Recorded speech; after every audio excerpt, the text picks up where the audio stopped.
Let's go. Let's go. There we go.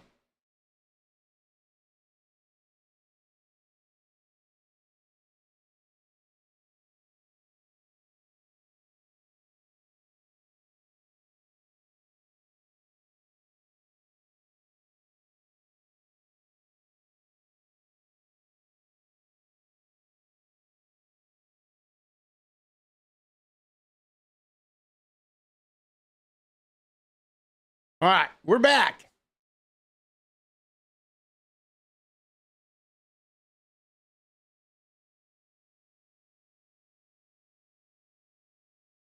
Yes, make sure you like the new stream.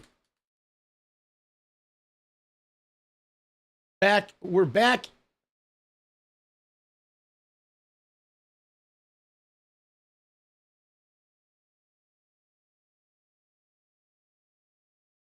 There we go. Let's go. Let's go. There has to be a better solution. Yeah. So, I mean, I don't know, man. I did report because I feel like I know who it was. I know who's doing this. It's a disgruntled person. So I had a thing with YouTube where I did report the person that I think is doing it. So YouTube will fucking handle it. But in the meantime, starting a stream just cuts it. Right? But who knows, man? We may just have to let it fucking roll and ignore it. All right. So anyway, back to our thing. We did get the video downloaded. So let's get into this here. All right. So here is our video. All right. This is our video.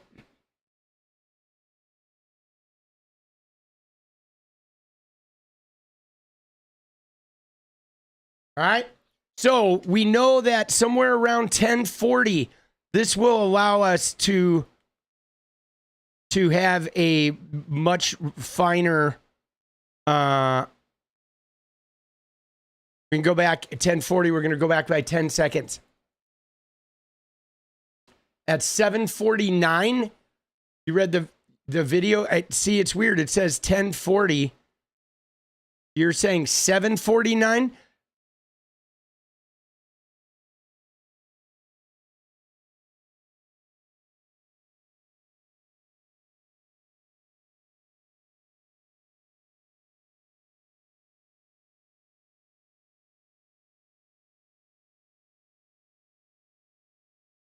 That's not him.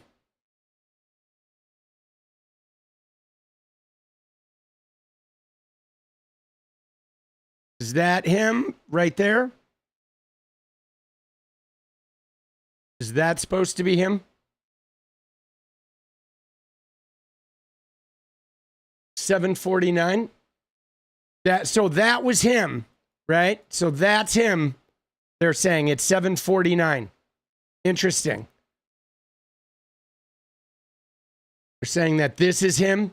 That's Epstein. All right. I see the gray hair, right? I see the gray hair. They lead him down and they take him to a cell. Okay. So there we go. So there we have it, right? All right. There we have it. That's definitely him. So, all right. So his cell is somewhere off to the right. Now, are we to presume there's no way in or out from this direction? Is that it? Is this the only way in and out? So there's no access from this side. This side is all cell block, right? No way out. Okay. Yeah, but so the DOJ statement is definitely fucking suspect. Okay? Because look, all right, let's watch him.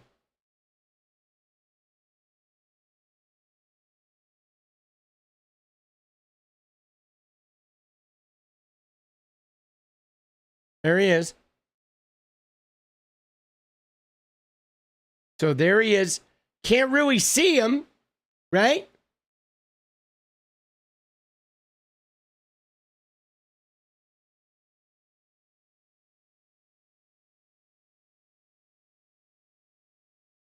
And I am going to multi-stream to Twitch. I definitely am. All right, so there we go. So he's in his cell there.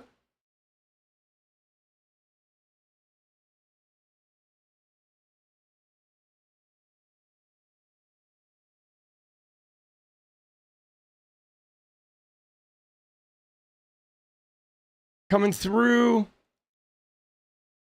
So at this point, this is when the person comes with the trash can. Let's watch this. So a guy comes out of 46, right? And with the trash can, the woman comes out of 46, comes in. That's at 7:56. She leaves the trash can right there.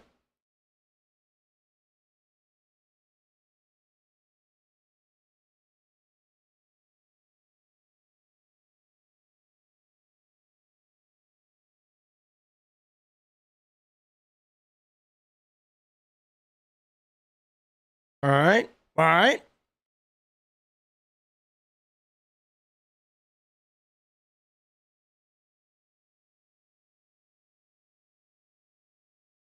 Person standing down there for like several minutes.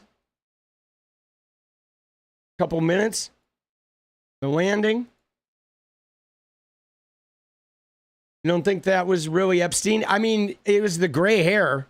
It definitely looked like him. You know, with the gray hair. That was the first thing I noticed, is there's just not a lot of guys with gray hair, right?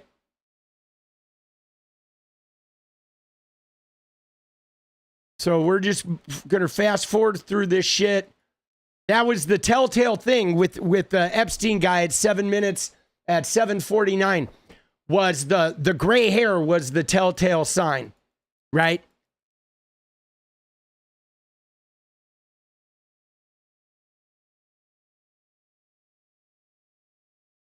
So now we're just fast forwarding by 30 seconds here. It's relatively chill. Just your standard fare. This guy comes up and is doing some kind of a check-in, whatever he's doing. Grabbing some papers. Yeah, no, that we're going to see that timestamp. We scroll through here. The activity is pretty slim. Except this woman comes in. She goes back into 46 where she came with that trash can.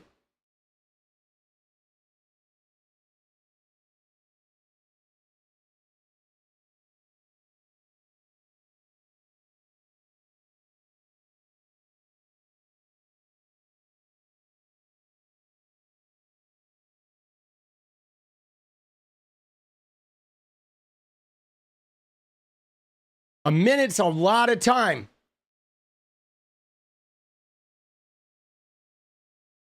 It'd be time enough to actually get him out, right? Or, you know, inject him with something that was going to kill him that night. So now it's through the 10 o'clock hour, there's no activity down there, right? No activity whatsoever.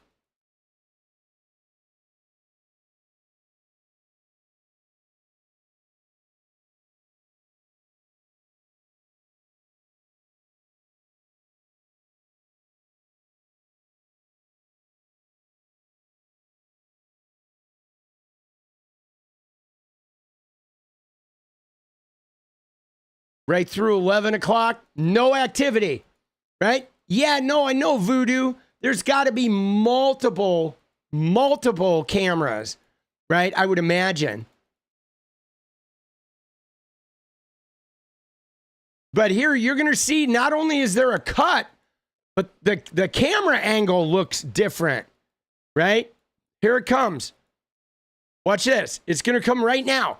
It's going to be at 11:58:58. Okay?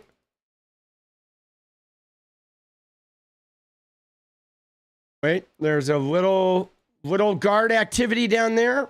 Hold on, let's watch this last minute here.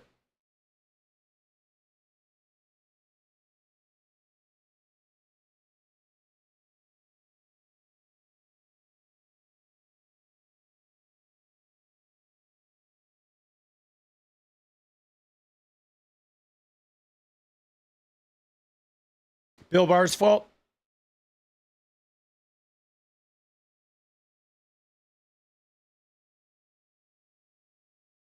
So here it comes.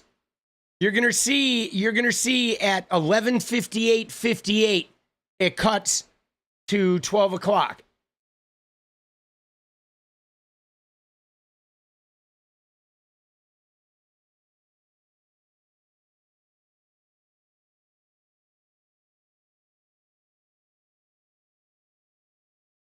Here it comes.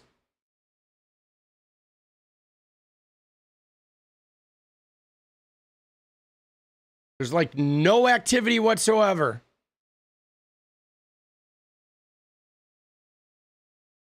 Here we go. At 58, it's going to cut. Right? You see that? And then it cuts to 12. The cameras were turned off for 1 minute. Nah. That's crazy. That is insanity, right? So, dude, right? That's fucking nuts, guys.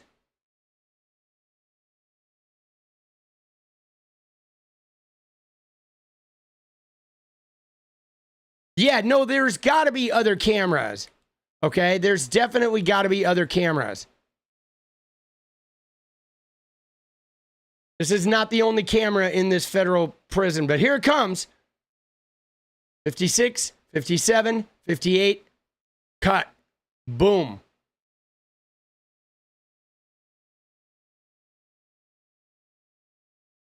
Yeah, so Epstein is on the lower level somewhere over here. And presumably this is the only way in. That's wild, man. That is some wild shit, guys. Oh, Lord, that is wild.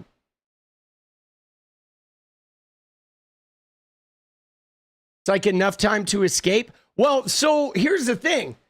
In a minute, right? In a minute, there's a number of shit.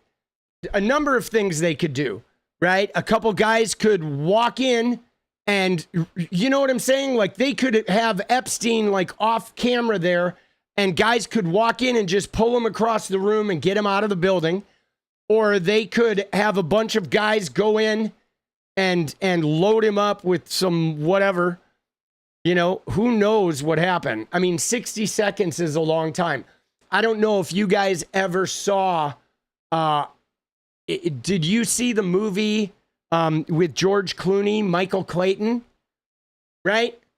Michael Clayton. There's a scene in Michael Clayton where these guys knock on the door of the lawyer, and the lawyer answers the door, and they like cattle prod him, and then they grab him and carry him to the bathroom, strip him down, inject him with shit. The guy's timing it.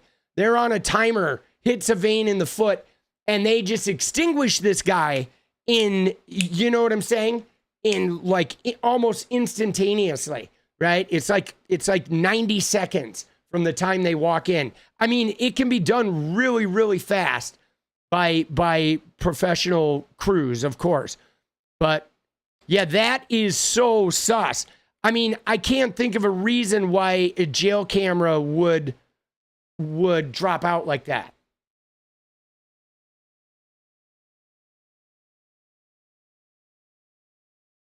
I mean, there's got to be another camera. I would imagine. Here it comes. Here comes the split right here. Boom. There we go. So I mean, knowing how this works, right? I would imagine there's a camera downstairs. There would be cameras in the hallways. I mean, these places usually have cameras like all over the place. You know what I'm saying? They have cameras like all stationed all over the place, so nobody can escape. And if somebody does escape, they can monitor them. So I mean, it does seem, I can't tell if the angle slightly changes, right? It's hard to tell with that. It does you know, it does seem like there is some sort of a change there. Let's see.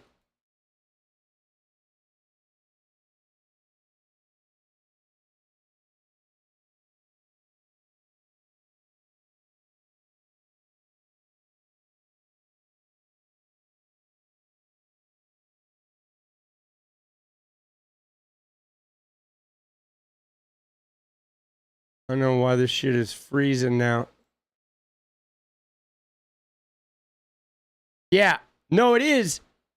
It's like, it's not like the angle changes. It's like I mean, it sort of is. It's like the aspect ratio changes, right? The aspect ratio is just a little bit different, right? It's a little bit pulled out. Because you can see the borders, like it's the exact same field of view, but the aspect ratio is stretched out. And then somebody moves that camera. Let's see when this camera, or when this thing gets moved. All right, let's go. Let's see when this thing gets moved here.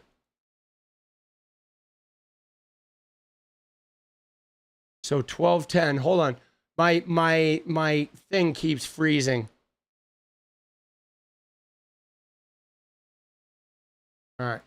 So we're going to go up to 1210. Somebody comes in here.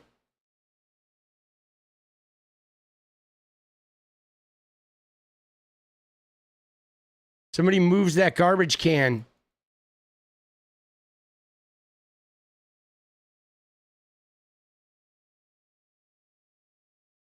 All right, so somebody comes out of 46 again.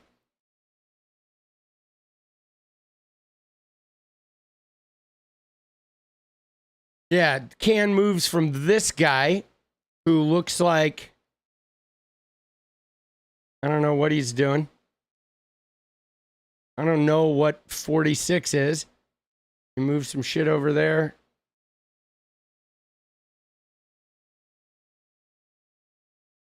This guy's definitely not in a prison uniform.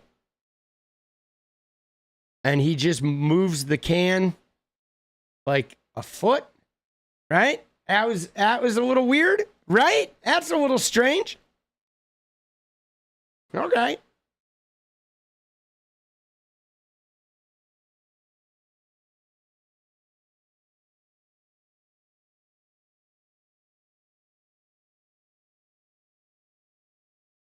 We're just cruising through.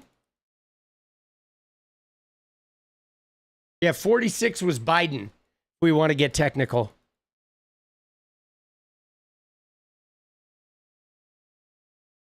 So now we're at 1 a.m. Nothing going on. Presumably, this is when, you know, he's like supposedly hanging himself back there. But dude, there absolutely have to be way more cameras than this one camera. Like 100%.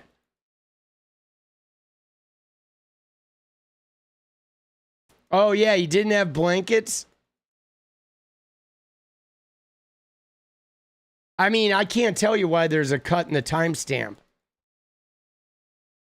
That's like super fishy.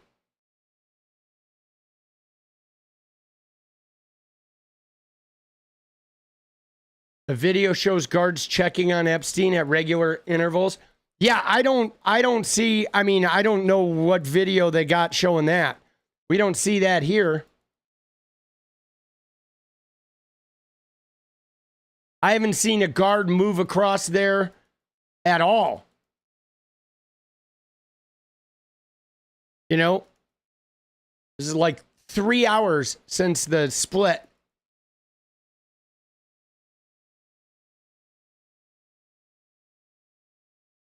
I mean, there's a guard.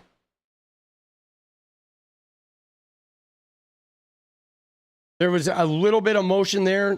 This woman is back up. Yeah, no, his cell is downstairs somewhere.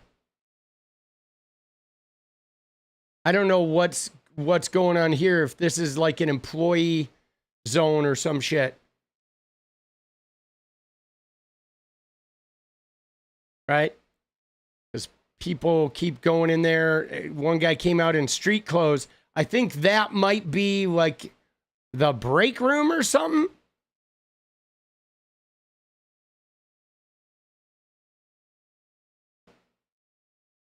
And she comes back out.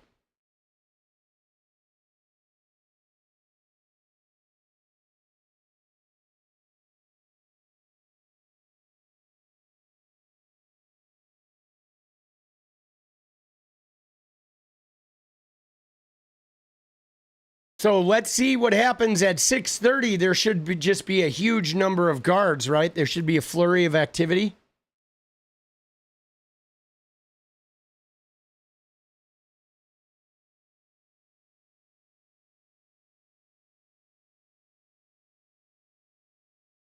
There's a little bit of cell activity there. Somebody's walking from that guard area.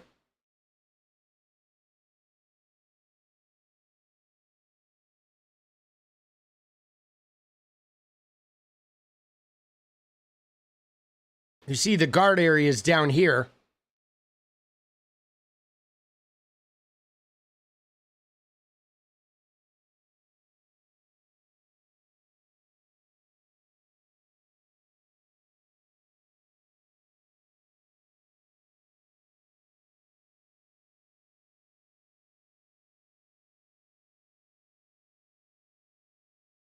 No, his cell is downstairs.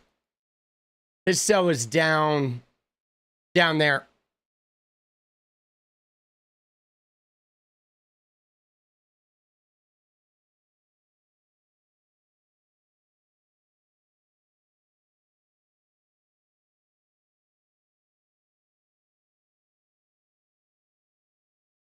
So what this vid showed is it showed us two things. One, it showed him being walked to his cell, and two, it showed a minute missing. All right, so there's the first guard activity we've seen in a while at 5 a.m. Right, that looks like the same woman that we've been seeing going up from here down. She's gone up and down the stairs like several times. Now, hold on. When did they catch him? They come in around 6:30. So we're getting close to when they're going to find him. There, she came upstairs again. This is like the fourth time that she's come upstairs. I feel like maybe that's a break room or some shit up there.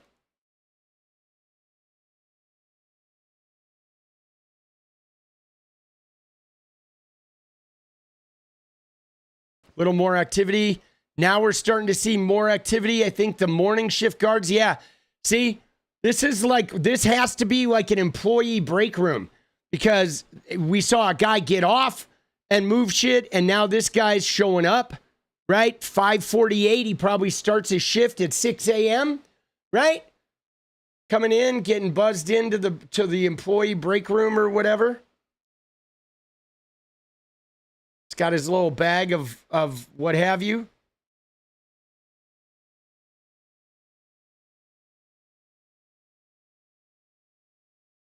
What's in his hand? Probably lunch.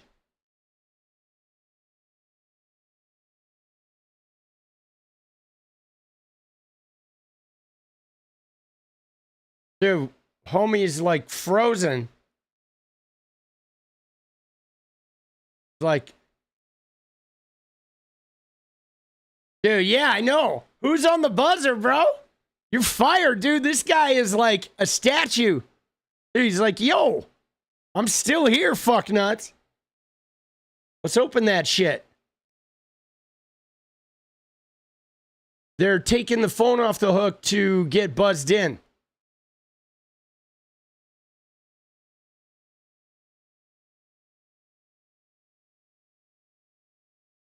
And he fixes the trash can or the trash bag. All right.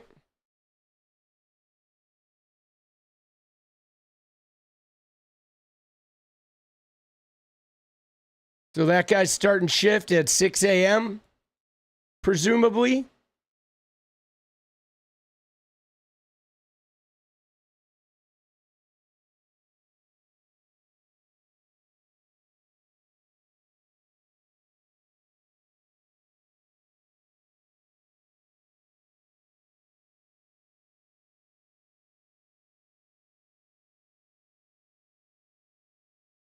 Yeah, this is the only camera view. All right, now we're getting into when he gets discovered. All right, he's getting discovered now, basically any minute now. Hold on. So now they're here. Let's watch this last couple of minutes here.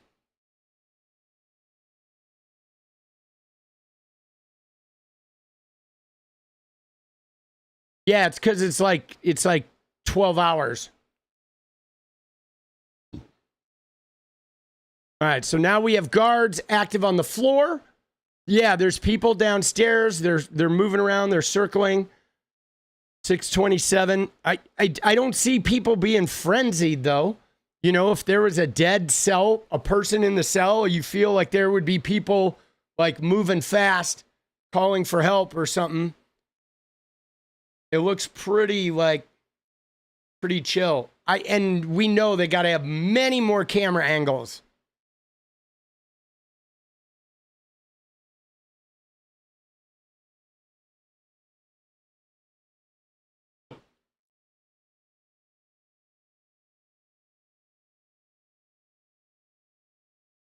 Crazy, dude.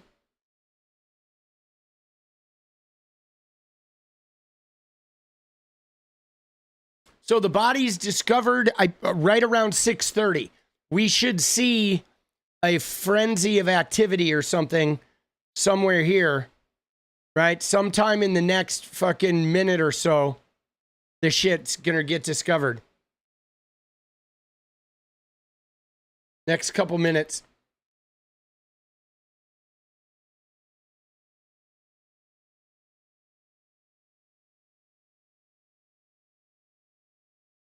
Guys still moving down there, but I don't see any sense of urgency. I would imagine when they find him, you would see people running over to this guard area over here, maybe frantically calling someone.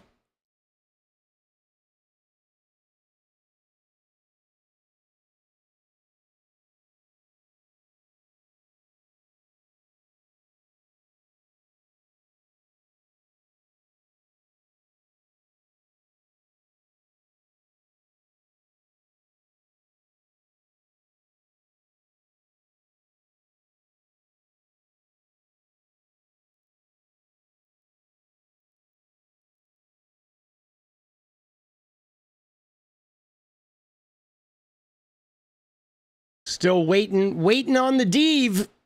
What do we got? Somewhere around now, there should be some chaos.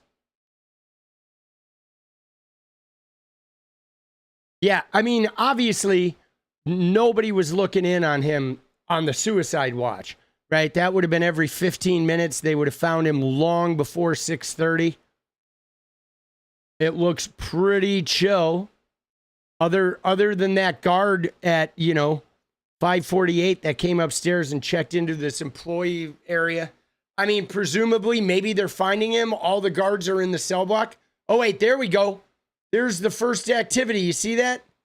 Somebody came out rather swiftly and went over to the guard thing. And then they're going back to the fucking cell block. One person. That was one of the faster moving. That's like the fastest moving guard we've seen yet on this video. I don't know if that's when they found him and they ran out and called for help or something.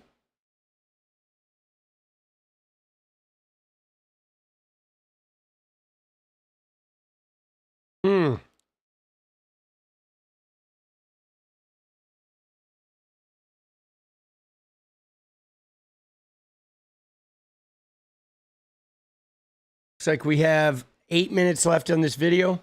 There's the person came out again. Not quite as frantic as the first time around. They're doing something and they're going back into the cell.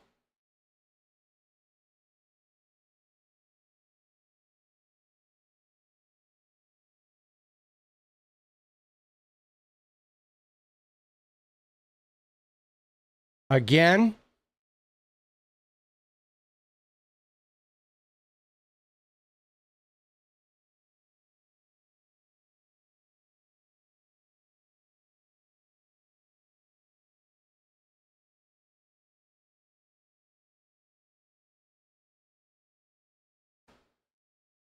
I mean, I don't know how it goes there, but I would imagine if there was a dead cell person, somebody as high profile as Jeffrey Epstein, there would be a flurry of activity. And yes, there should be many more cameras. I mean, there's got to be cameras in every hallway in this place, I would imagine. I mean, I don't know how old this place is. It's possible that they only have a couple cameras. I mean, if this is a really old facility.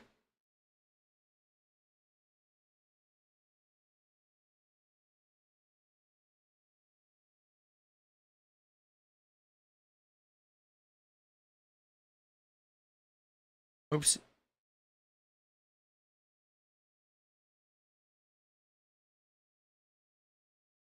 Hold on, I'm going to just skip forward. Person walked halfway to the guard shack and then back.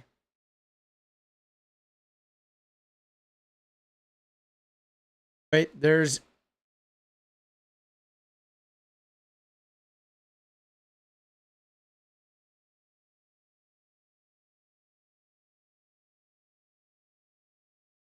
a little bit of activity coming.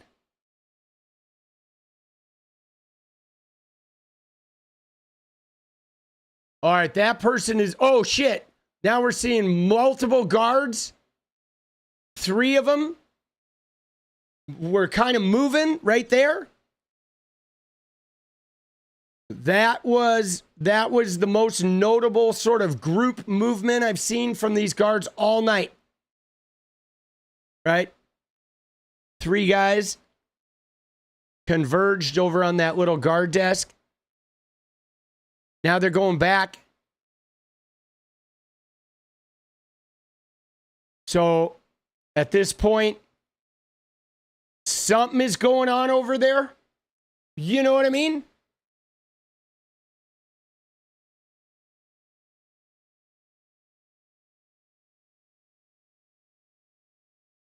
And here they come again.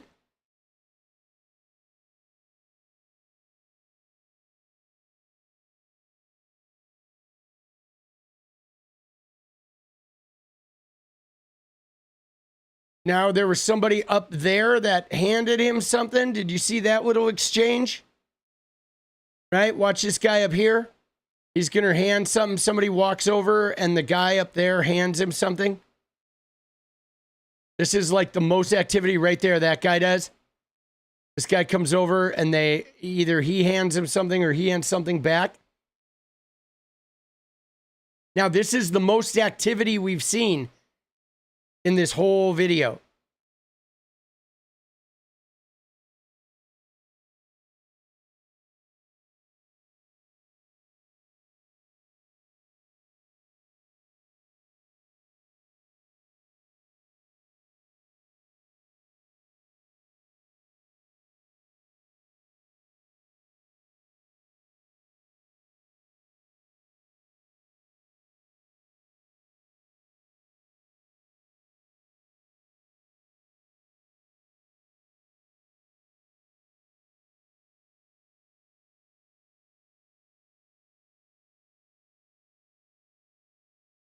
Looks like we have 3 minutes left in this video. I'm going to skip forward.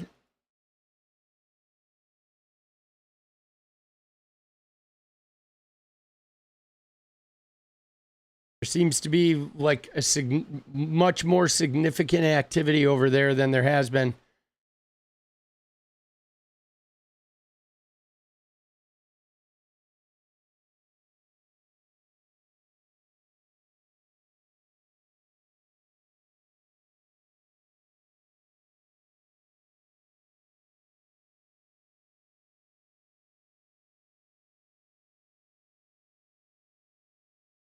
All right.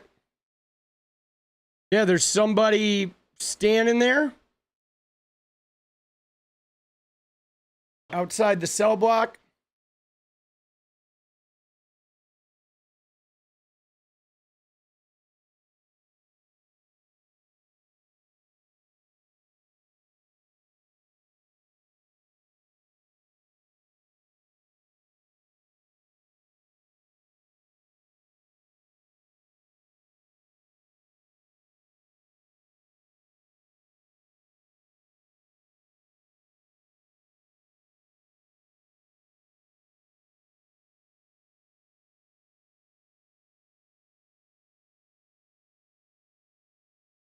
We have 1 minute. We're in the final minute.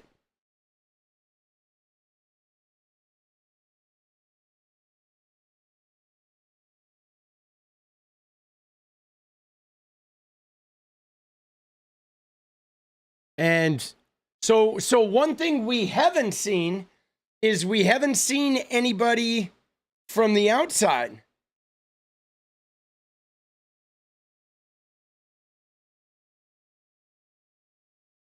Right? Like, we haven't seen anybody come from over here, from where they brought the prisoners in. Last 30 seconds of this.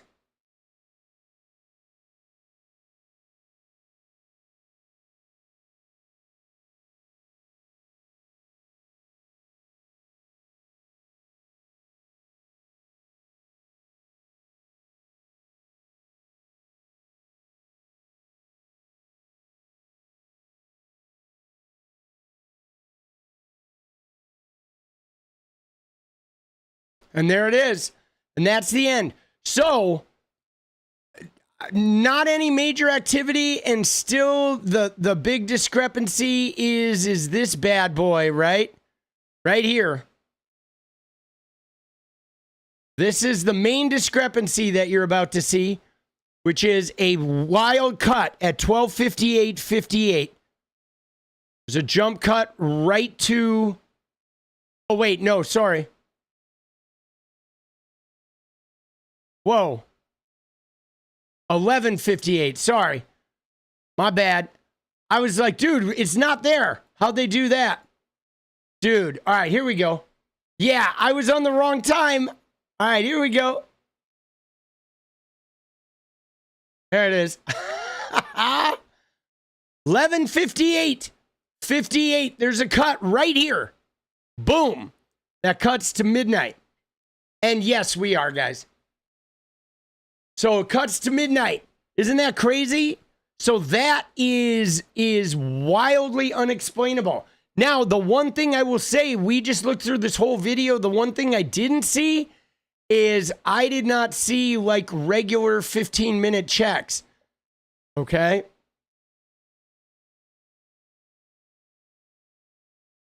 What is this thing down here that shows up? You see that?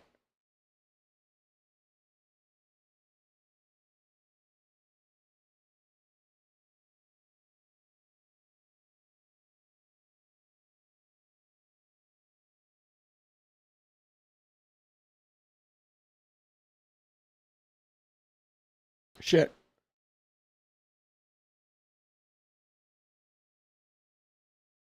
See, that guy did come out, and then he goes back. I didn't see that guy before.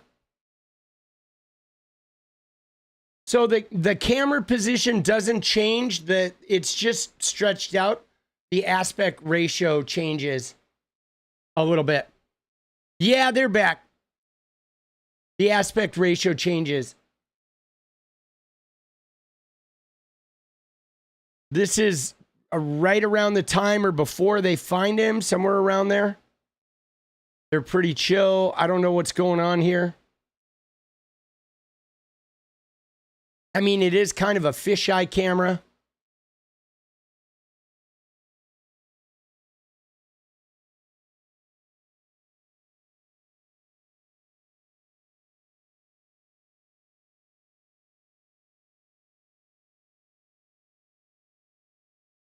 They're like milling around. Oh yeah, so here, something happens here.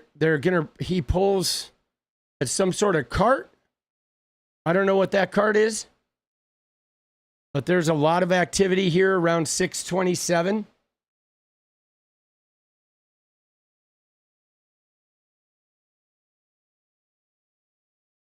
Breakfast, maybe.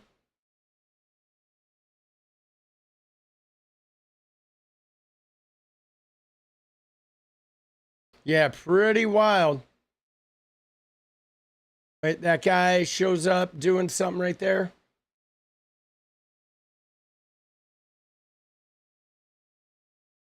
It's all been pretty chill. Yeah, I think that guy's taking breakfast. It looks like he did grab something that maybe that was the breakfast. But right around here, you're going to see guys, multiple guys come running to the desk.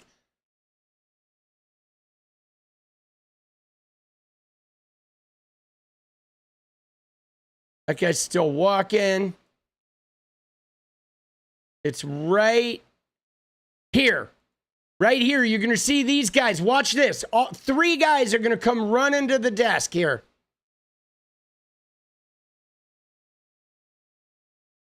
See that? See that guy running right there?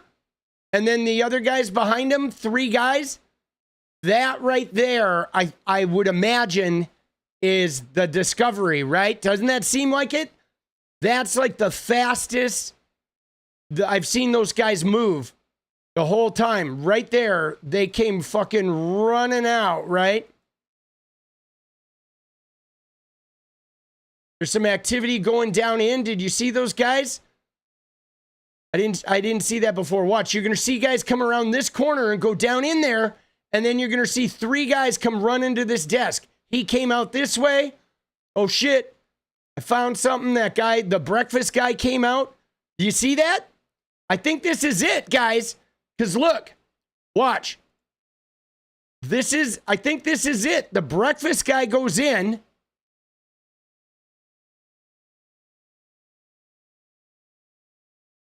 We got guys going in.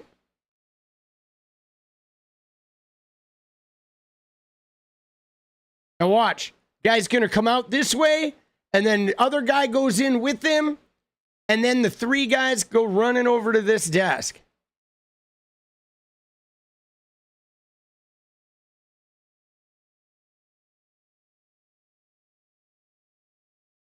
Yeah, he comes running out. And then you're going to see other guys go running back. They go around that corner, multiple guys. And now, a minute from now, 30 seconds from now, you're going to see 3 guys come bombing over to the guard desk. I think that was it. Because we did see a guy pull up this cart. There they come. That's got to be it right there. That's got to be the Discovery. Because what we saw was a dude pull this cart up here. Then we saw him grab something like a crate or a thing of trays, and he walks in there, and some other guys walk in there with him, and then runs out. Multiple guys run in, and 30 seconds later, they come running to this desk. Yeah, that I really think we just saw the fucking timeline.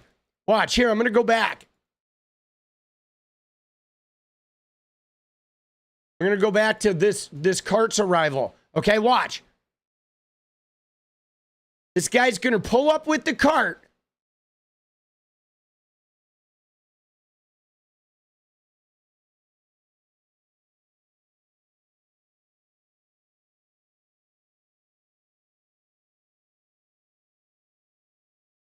Watch, here comes what I presume is the breakfast cart.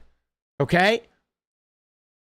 And now in a minute, you're going to see a guy like grab something from there and carry it into the cell block area. Oh, fuck, bro. Sorry.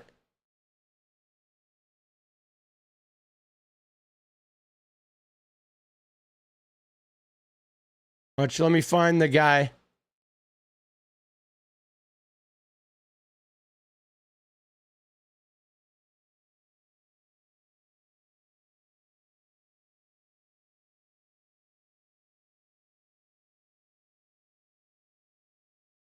Let me find the guy with who goes into the cell block.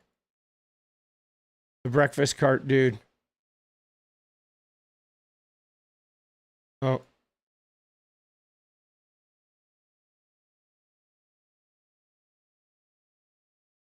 Wait, was that? No. No. All right.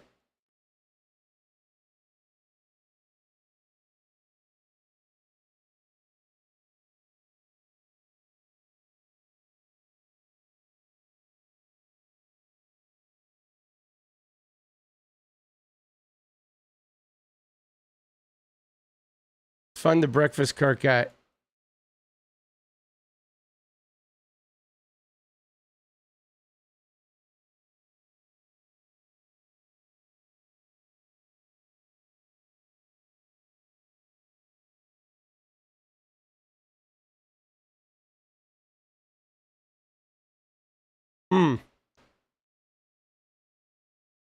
Dude, I wish I could scrub by a second. Minute 27. No, I saw the cart go in, right? But I want to see when the guy fucking... Oh, there it is.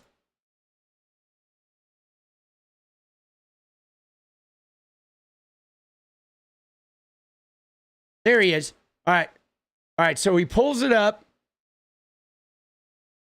Yeah, there's definitely more cameras.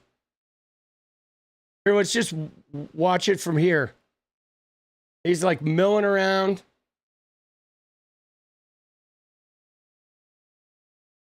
But there is a point where we're going to see somebody come and grab something there and carry it toward that cell block. Like right in this area here.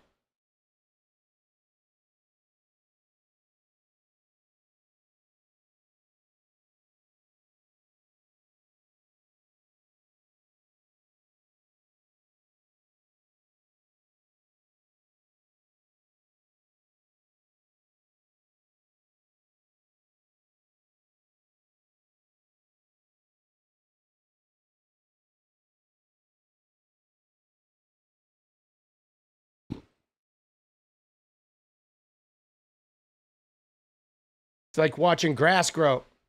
Let's go. Watching that grass grow, baby.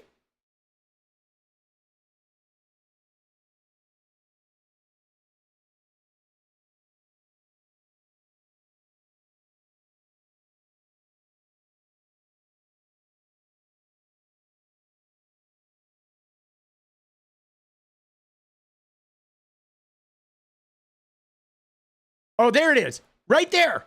Watch. Here you're going to see this guy. I found it. Right here, the guy's going to come up and he's going to grab something. See? He grabs a thing like the breakfast trays and he carries them in. 628. Okay?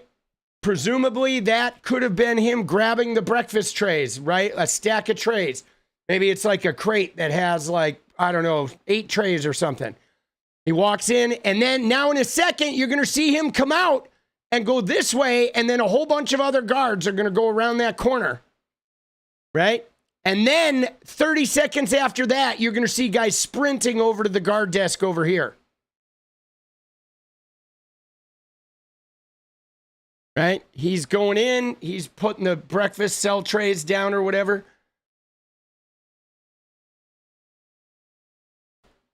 What's up, Morgan? Good to see you.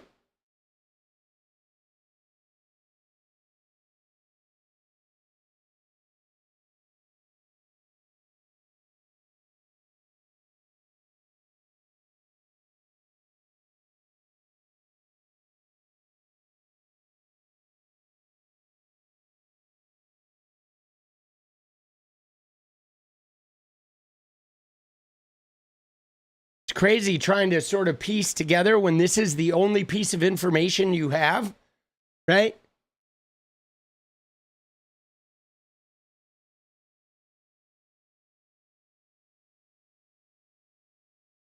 All right. So that person came alone,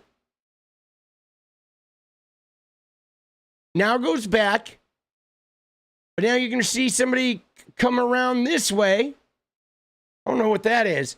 Maybe they saw something weird. They came and got the key or something. But we're about to see the activity down here.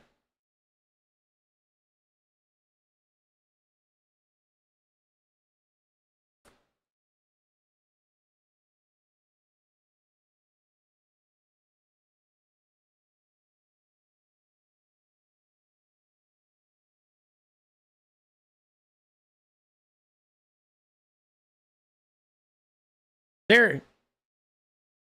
Oh, nope. They came back. Sort of briskly moving. Hanging out for a second. Then they go back again.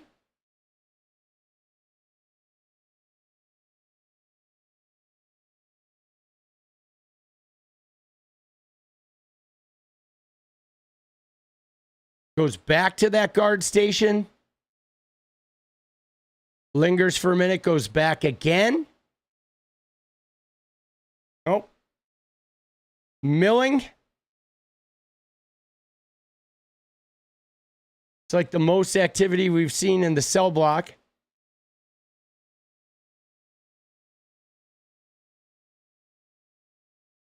Now we're going to see this guy come bombing out. Other guys go around that corner.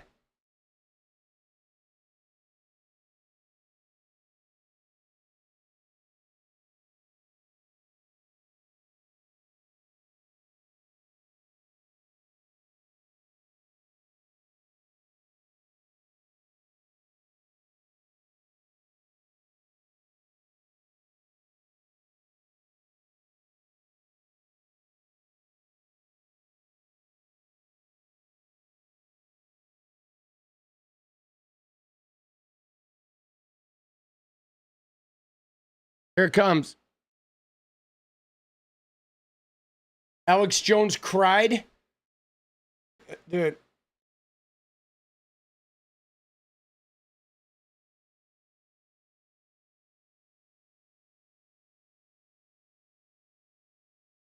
All right. Now we're about to see the activity. We're about to see the guy who comes burning around this corner and then takes guards around the corner with him, and then they all rush to the desk.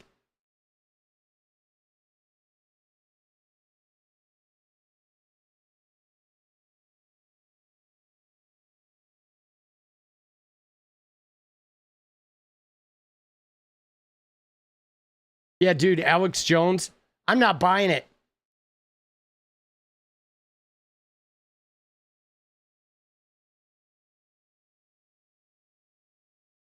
So multiple guys are now going into the cell block.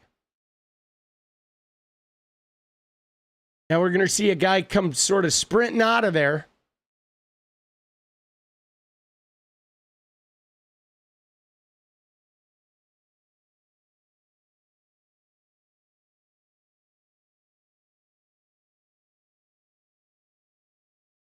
There he goes. There he goes. He sprints. Now he's going to bring people with him.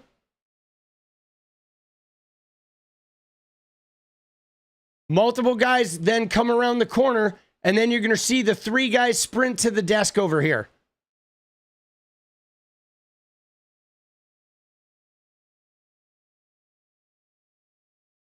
And that's really, right? It's got to be somewhere around there, man. I don't know what was going on, but that is some sort of noticeable activity. I mean, there's a lot of back and forth and milling. Single cam is a little weird.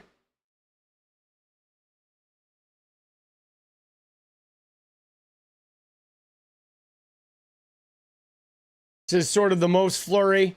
But then we have some photos here of Epstein's cell that were provided by CNN. Okay, what do we got here? We got photos believed to be of Epstein's prison cell taken after his desk. This is the image of a bed sheet that had been turned into a noose. That, right? Okay.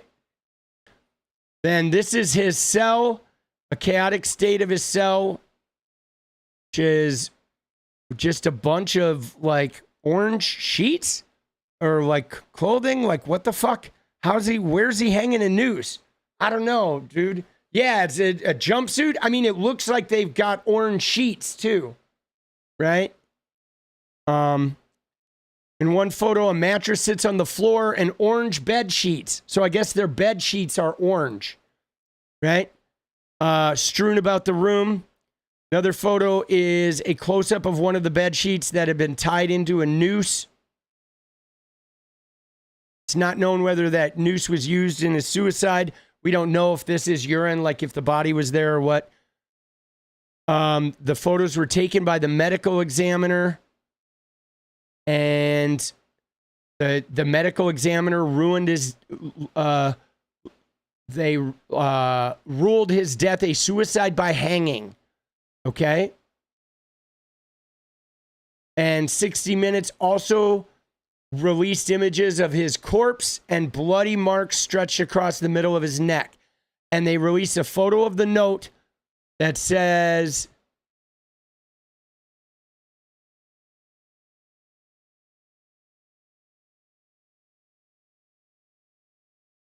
kept man is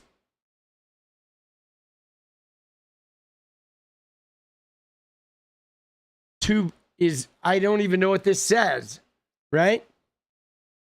Shown something for 1 hour, not work something, burnt food,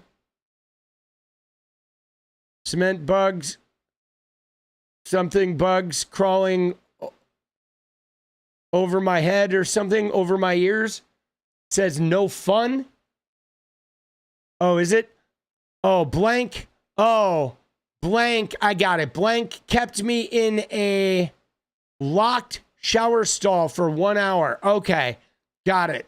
Blank kept me in a locked shower stall for 1 hour.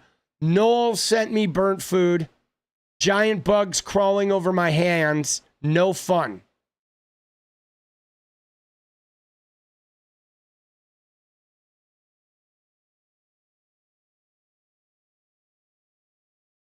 Got it.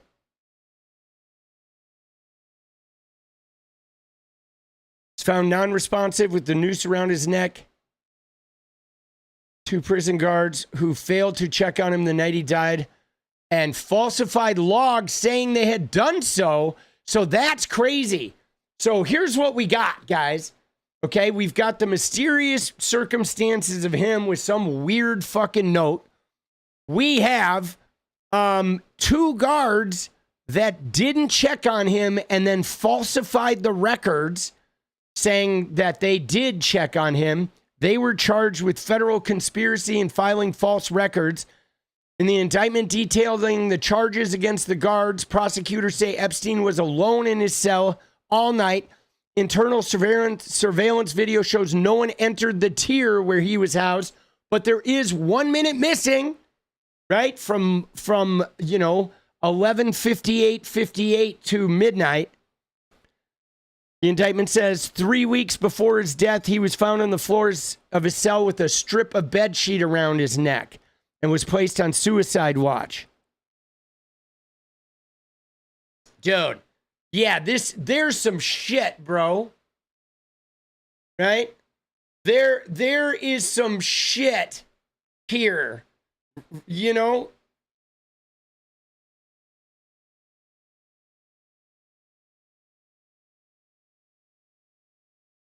Is the mattress from up here, the top mattress pulled on the floor. There's a whole bunch of bed sheets.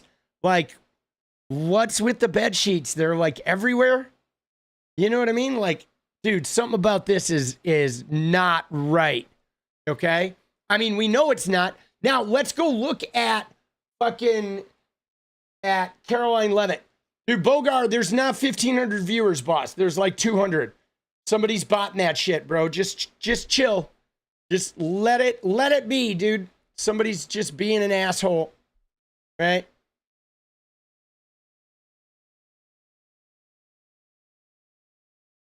All right. So let's see. Let's look at Caroline Leavitt.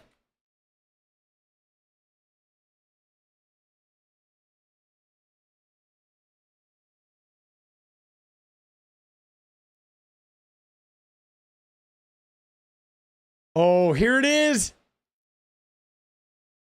The full exchange. All right, you ready? Now, we're going to watch the full exchange here. Dan Clancy, dude. Nah, fuck Dan Clancy. All right, you ready? We're going to watch the full exchange here. Okay? So they're trying to just wipe this under the rug. Okay? We've seen the video. A minute is missing of the video, right? A full minute is missing around midnight of this video, okay? There's, the guards didn't do suicide watch check all night, and then they falsified the record saying they did, okay? Then they find him dead, weird amount of sheets in his room, shit doesn't really add up, right? Pam Bondi said, I have the list. It is sitting on my desk. Bongino, Cash Patel, they have talked about conspiracy theories, Epstein's being murdered. They said they had the list. They said they had all the evidence. They said all this stuff was going to be released. Chris, let's go, baby. Dude, appreciate you, boss. Thank you. Thank you for that 5 spot. Right? So we have all this shit going on. Okay? Now they come forward and say, whoopsie, there is no list. That's crazy. Going from the list is on my desk to there is no list. So what was on your desk? You said it was a list, right? You know, I mean, I tweeted today after further examination, Pam Bondi realized it was a grocery list. But you know what I'm saying? Like, this stinks to high heaven, bro. It does. It is like dirty, fishy smelling. Something seriously wrong with this shit. Okay? All right, here we go. Caroline, the DOJ and FBI have now concluded there was no Jeffrey Epstein client list. What do you tell MAGA supporters who say they want anyone involved in Jeffrey Epstein's alleged crimes to be held accountable? This administration wants anyone who has ever committed a crime to be held accountable, and I would argue this administration has done more to lock up bad guys than certainly the previous administration. And the Trump administration is committed to truth and to transparency. That's why the Attorney General and the FBI Director pledged at the President's direction to do an exhaustive review of all of the files related to Jeffrey Epstein's crimes and his death. Dude, that, like, listening to that is hilarious, right? Done more to lock up criminals except the criminal themselves. Dude, thank you, Pendulous. Let's go, baby. And then saying this is an administration of truth and transparency. Nah. Caroline, I see you took the cross off while you delivered that whopper, right? You yourself knew if you had your cross on when you said that like a lightning bolt was going to come down through the roof and smite your ass on fucking live television, bro. There's just no way, dude. Jeffrey Epstein's crimes and his death. And they put out a memo in conclusion of that review. There was material they did not release because, frankly, it was incredibly graphic and it contained child pornography, which is not something that's appropriate for public consumption. Let's go, Gus. Thank you for the $10. Yeah. Oh, they're like, oh, we're not going to release the videos. I mean, we get it. But, like, dude, if there's child pornography, there's got to be, like, people. There's clients in those videos, right? Like, come on now. For public consumption. But they committed to an exhaustive investigation. That's what they did, and they provided the results of that. That's transparency. Follow up on that, Sure. Caroline. Okay, so the FBI looks at the circumstances surrounding the death of Jeffrey Epstein. According to the report, this systematic review revealed no incriminating client list. So what happened to the Epstein client list that the Attorney General said she had on her desk? Well, I think if you go back and look at what the Attorney General said in that interview, which was on your network on Fox News. Got the quote. Go ahead. John Roberts said, DOJ may be releasing the list of Jeffrey Epstein's clients. Will that really happen? And she said, it's sitting on my desk right now to review. Yes, she was saying the entirety of all of the paperwork, all of the paper in relation to Jeffrey Epstein's crimes. That's what the Attorney General was referring to, and I'll let her speak for that. All right, let's see if we got some more information about this. Let's see what we got, dude. See, they always try to wriggle out of this.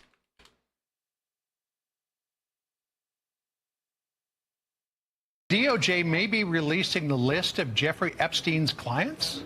Will that really happen? It's sitting on my desk right now to review. That's been a directive by President Trump. I'm reviewing that. I'm reviewing JFK files, MLK files. That's all in the process of being reviewed because that was done at the directive of the president from all of these agencies. So have you seen anything that you said, oh my gosh? Not yet. I mean, dude, he said the list and she said it. I mean, if she was talking about all the files, wouldn't she have said they? Right? I mean, right? You know what I'm saying? I mean, she says it. He says files. She says it. DOJ may be releasing the list of Jeffrey Epstein's clients? Will that really happen? It's sitting on my desk right now. It's sitting on my desk. Now to review.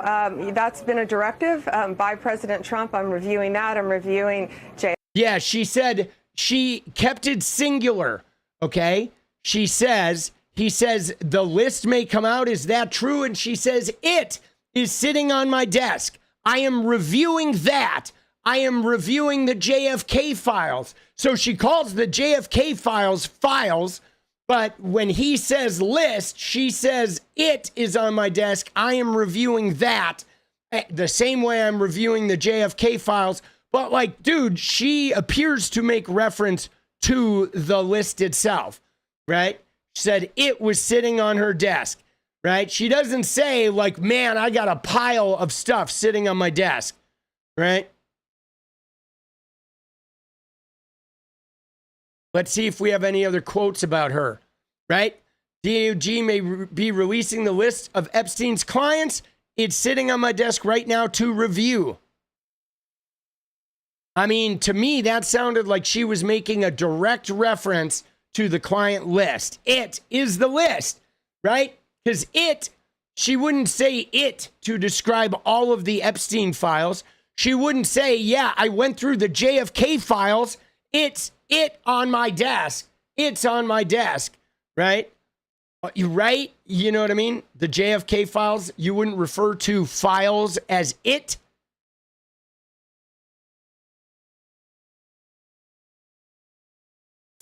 The list is singular. Yes, files would be fucking plural. So she didn't specifically say the list, but she kind of did, right?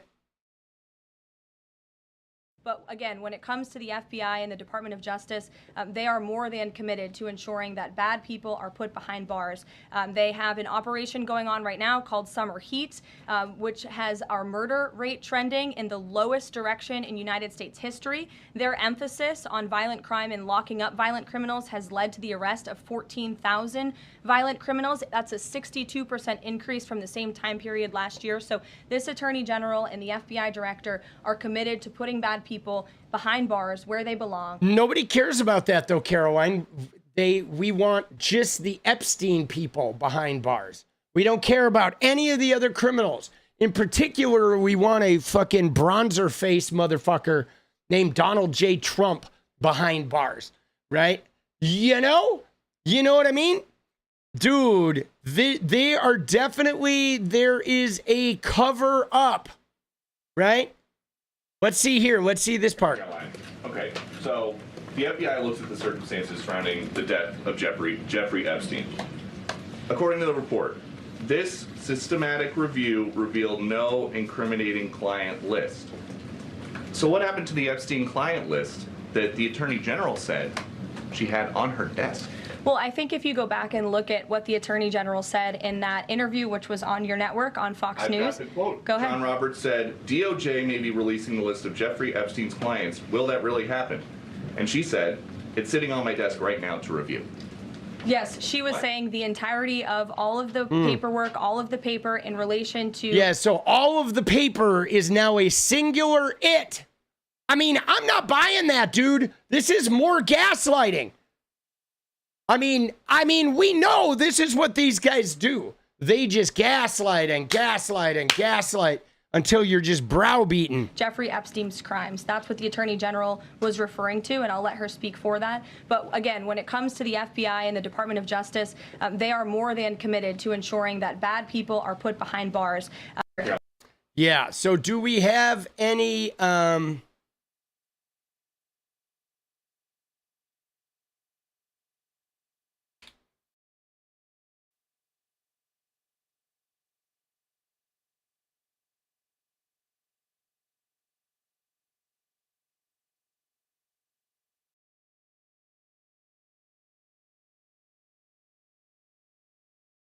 I want to see if we have any other quotes. I mean, people are pissed, right? Rightfully pissed because everybody knows that they know who these fucking clients are, bro. You know what I'm saying? Like they said 1,000 victims. There's no way that they know of 1,000 victims and don't know exactly who these fucking people slept with. Right? You know what I'm saying? The Bondi dismissed the Trump University lawsuit. Yes, after a $25,000 campaign contribution. All right, let's look at Bongino's flip-flop. Listen, that Jeffrey Epstein. Listen, that Jeffrey Epstein story is a big deal. Please do not let that story go. Keep your eye on this. Catherine Rumler, we need to keep the heat on this case, folks. There are a lot of people who are knee deep in the Washington swamp who are not telling you the truth about serious allegations out there that Epstein may have had video and audio of people out there doing things they shouldn't have been doing. And you should be asking yourself the question, how is it that all these people, the CIA director, the Obama fixer, Bill Clinton, all intersected paths with Jeffrey Epstein? Jeffrey Epstein isn't with us anymore, and nobody seems to want to talk about it. Outside of a few entrepreneurial media outlets saying, hey, this is a big deal. He killed himself. You want me to I've seen the whole file. He killed himself. Listen, all right, there's the switch up. Oh, Lordy. Yeah, we do have a lot of people that intersected with Jeffrey Epstein, right? One of them who intersected with Jeffrey Epstein a lot is this guy named Donald J. Trump. Donald J. Trump, dude, as, right? Oh, look at them when they came out with their big binders. Look at that. Oh, look at that. Look at how smiley they are. Oh, my God, she's smiling. Epstein files. Smiling. Child abuse. She's like, see, Sam, my name's 𝗙𝗃𝗽𝗪𝗃.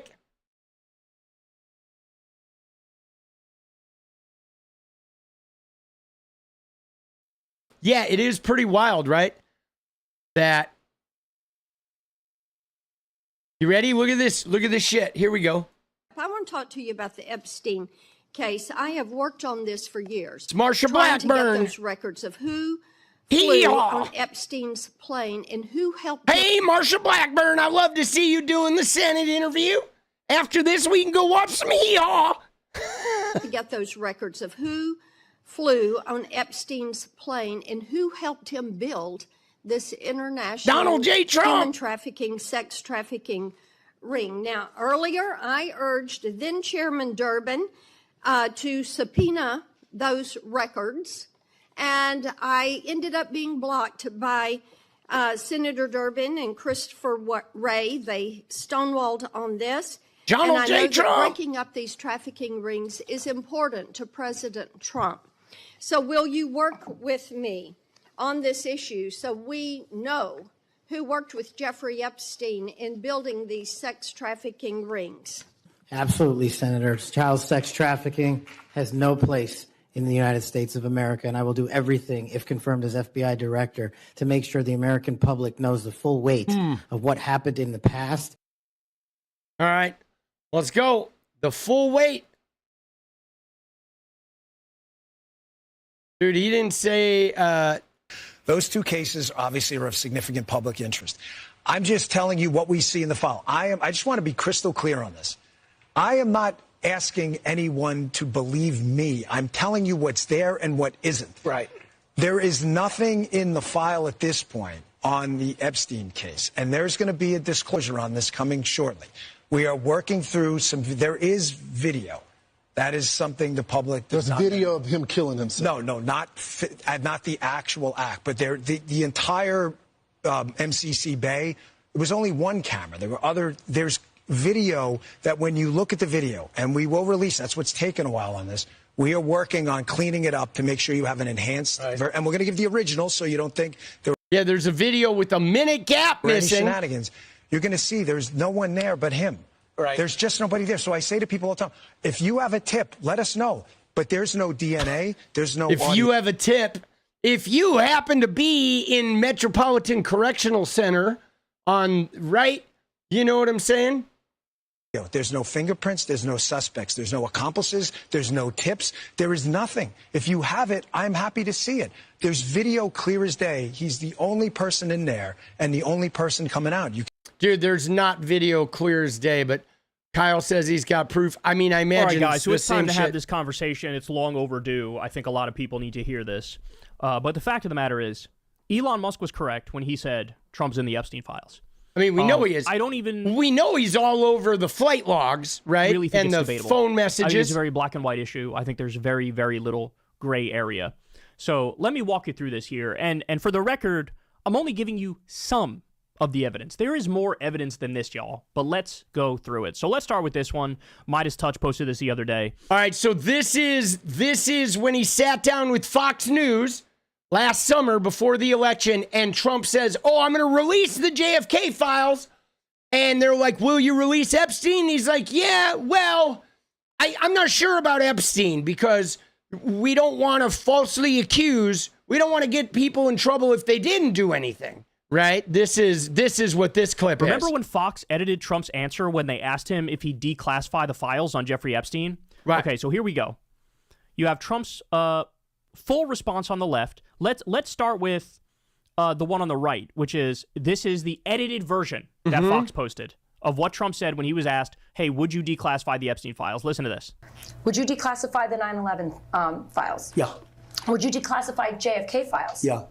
Would you, I did a lot of it. Would you declassify the Epstein files? Yeah, I would. Attorney General. All right. Did you notice that quick cut? Yeah. See, yeah, I would. Now watch the unedited version, though, because we saw the unedited version. This was the one they released on the video. But the unedited version, he hedges and goes back and says, well, maybe not the Epstein, because some people could get in trouble, like, one more badly. time. Here we go. Files. Yeah. Would you declassify JFK files? Yeah. Would you, I did a lot of it. Would you declassify the Epstein files? Yeah, I would. Attorney General. So you saw the cut. Yep. You saw that quick cut. Here's what his actual answer was, y'all. Here it comes. Would you declassify the 9/11 files? Yeah. Would you declassify JFK files? Yeah. Would you, I did a lot of it. Would you declassify the Epstein files? Yeah, I would. All right. I guess I would. I think that less so because, you don't know. You don't want to affect people's lives if it's phony stuff in there because there's a lot of phony stuff with that whole world. Boy, is that answer substantive. See, that was the answer that I remember. I made a video on this because I was like, bro, that ain't the answer, dude. Gen X, let's go. Thank you for the membership, and you too, Pendulous. Dude, I gotta fucking trim my nose hairs, bro. They're out of control. They're killing me.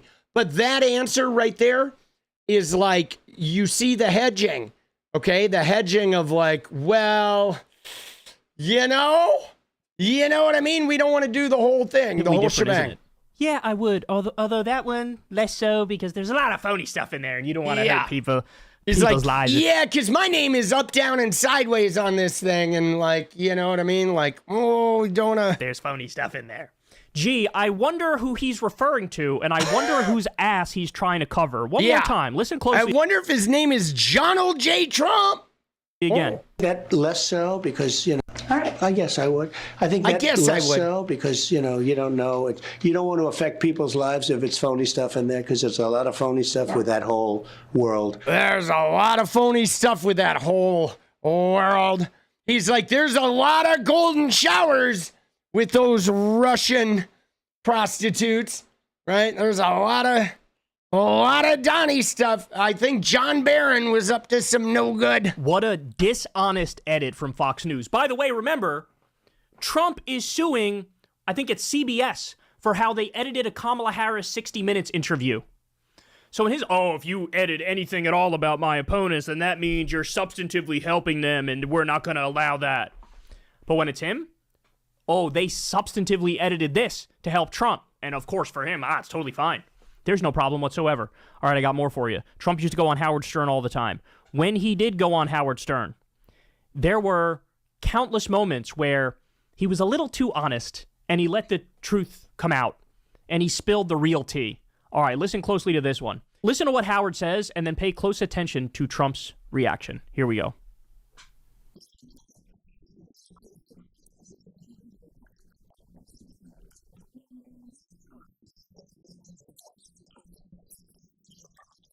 You see his face? Jesus.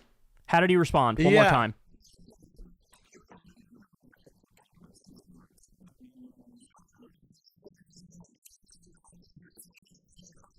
Dude, he's like so calm with it. Dude, look at fucking... He's got a face of mild shame on, and when he's called a sexual predator, he goes, yeah, it's true. Dude, and everyone's like... Okay. Everybody But then we there get to knows. one of the bigger His pieces of kids evidence, know. which is something I've referenced on this show all the time, and I am astonished at how few other people bring this up. This story, ladies and gentlemen, that I'm about to show you here, this video clip, dropped, I think it was like within the month of the Trump versus Kamala 2024 election. And Daily Beast had it, major bombshell. Not a single major media network covered it. Not a single one. It's almost like they have marching orders. Do not talk about Epstein in any way, shape, or form. Do not do it. Because this is a huge deal. And I'm not kidding when I say I covered it on this show. And then I remember doing a search at the time to see what other outlets are covering this right now. So Daily Beast did the original reporting, credit to them, right? We covered it here. And like within the top 3 outlets that covered it, it was like the Hindustan Times and some other outlet nobody's that's ever a fucking reliable heard of. outlet. And so you have CNN, even MSNBC, all Fox News, all these, none of them covered it. ABC, CBS, the nightly news, none of them touched it. And I'm of course referring to the literal Jeffrey Epstein audio tapes dropping. Michael Wolff interviewed him in 2017. This is before he died, right? And this is the quote where he talks about his relationship with Trump. Jeffrey Epstein said, in no uncertain terms, I was Donald Trump's best friend for a decade. For a decade, For a decade. All right, here we go. Charming. He is able to convince people. So he tells everybody what they want to hear. So how do you know this? Every time I was close to straight. He has a sense of you. You heard that, right? Yeah. One more time. Here we go. Donald's closest friend for 10 years. So how do you know this? Every time I was close to straight. He has a sense of humor. He can be. I was Donald's closest friend for 10 years. There you go. Listen to what else he has to say. By the way, little known fact that also came out in this Daily Beast reporting. Jeffrey Epstein knew in Trump's first term, he knew the inner workings of the White House and the staffers and everything that was going on and who hated who and who. Dude, yeah, he had all like, this is true as well. I mean, it's been well documented that he, the amount of knowledge that Epstein had of Trump's administration could only have happened if like he was talking to Trump every night. You know what I'm saying? That's literally it. He had to be just like, you know, yucking it up with him on a daily basis. Who had a beef and who was trying to get this guy fired or that woman fired. He knew all of the intricate inner workings of the Trump regime. How? How did he know that? Stop and think about that one. We'll come back to it, but let's keep going here. He has a sense of humor. He can be funny. He's great. His ability to sell. It's very much like Clinton. Both Bill and Donald have the ability to go over to a fat, ugly woman, say, you are the most beautiful thing I've ever seen. So you probably never had a scalp reduction. By the way, all of these videos that you're seeing on the screen, there's multiple videos. Scalp reduction? Jeffrey Jesus. Epstein and Donald Trump partying together at Mar-a-Lago. In one of these videos, Trump points at a woman, to Jeffrey Epstein and says, ooh, she's hot, isn't she? Isn't she hot? There's also a quote of Trump saying, Jeffrey, he likes him young. He likes him young. Just get the same male pattern model that we all have. There's not a horrible human being who does nasty things to his best friends' wives. Anyone who first tries to gain your trust and then uses it to do bad things. That's how it goes. Okay, so what he's referring to there... Dude, he has a lot of nasty, like, words to say about... about Trump, that Trump is just a sociopath. I mean, this is all shit, though, that I feel like was so well documented before he even ran for president, you know? About how horrible of a friend Donald Trump is to his buddies. What he's referring to there, and again, this was in the detailed Daily Beast reporting, is Donald Trump would try to blackmail his friends into letting him fuck their wives, trying to cuck his best friends. He would have his friend come over. He would call his friend's wife, have her on speakerphone, and the friend wouldn't know. And he would talk to her and be like, I got a girl for you. You're going to love this girl. Why don't you come to the hotel room? You're going to love it. You're going to have sex with her. It's going to be incredible. And his friend would be like, okay, cool. Yeah, let's do it. I want to meet this woman and have sex with her. And then he would hit him with, I have your wife on the phone here. And she heard everything. Guess that's a shame. Guess that's not. Maybe, you should let me have some time with her. And he would try to blackmail his friends into letting him fuck their wives. We also learned that the first time Trump and Melania had sex, it was on the Lolita Express, Jeffrey Epstein's pedophile plane. Oh, shit. Dude, he was on that plane a lot. I'm not kidding about this. All of this has been reported. I got more for you. Why Trump fears Musk's Epstein bomb most of all. Okay, so you might be sitting there wondering, gee, it seems like Elon went really, really hard at Trump, and Trump didn't really give him that same energy back, right? Like, he fought back. But relative to Trump standards, man, it was mild. Yeah, normally, I mean, that's a really good point, that normally when somebody goes at Trump, and no, Trump doesn't own the plane. They rented the plane. His campaign did at one point, but he doesn't own the plane. But one thing I do want to say about this, guys, one thing I do want to say about what Kyle just brought up here that I think is a really good point. Okay, is we've all seen it. We've seen it in interviews, right? Remember when they asked him about the Qatari jet and he just couldn't let it go, right? Jim Acosta pissed Trump off and he's been talking about it for like 8 years, okay? Elon went at him with Epstein and like bookmarked this tweet. This is going to come out one day, and Trump hardly went at him at all. Now that seems like something where Trump would fucking lay into him, right? He would lay into him and never let it go, right? But he sort of just let that one fucking like dip. And just so you know, the Trump Epstein plane was this, right? I think what you're talking about is the thing during the campaign was this, right? You're talking about this, guys. He doesn't own it, okay? But he used Epstein's former jet, right? He used a plane that was owned by Jeffrey Epstein to fly to several campaign events, okay? There was one specific jet. I made a video about this. He doesn't actually own it, but it was one of Epstein's plane, right? That he you know what I'm saying? His campaign used it in the middle of the campaign. They went to like 4 or 5 rallies with it. Then it got reported.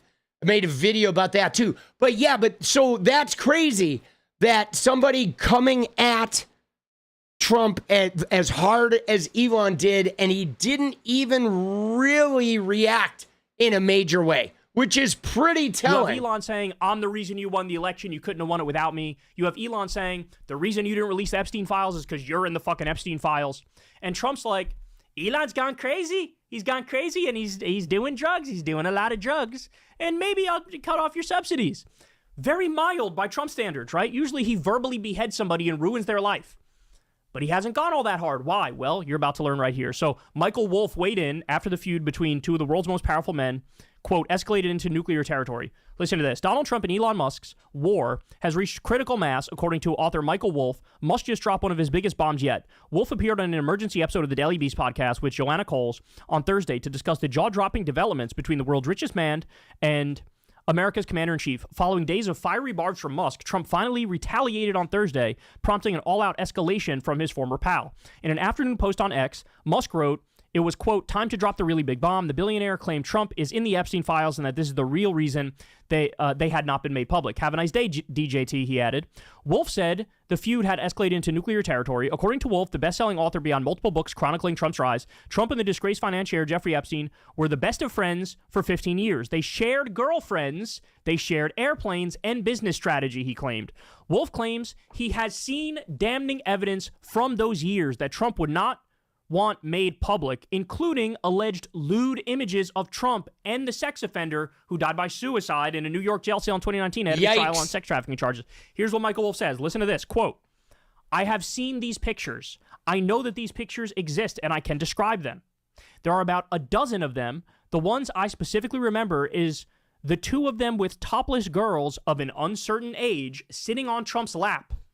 And then Trump standing there with a stain on the front of his pants, and 3 or 4 girls kind of bent over in laughter. They're topless, too. Yikes. Pointing at Trump's pants. Michael Wolff claims that I've seen the evidence. Because remember, he did a long interview, a whole project with Jeffrey Epstein, trying to get as much information as he could out of him, right? He says... Like, Donnie couldn't hack it, right? And they're like, oh, a little early. He got off the boat early, guys. And pictures include Trump with girls of an uncertain age, topless, bending over in front of him, stain on Trump's pants. Literal Epstein pictures, which effectively serve as blackmail on Donald Trump. Because remember, who's Jeffrey Epstein? There's a tremendous amount of evidence he's Mossad, Israeli CIA. Holy shit. Holy shit.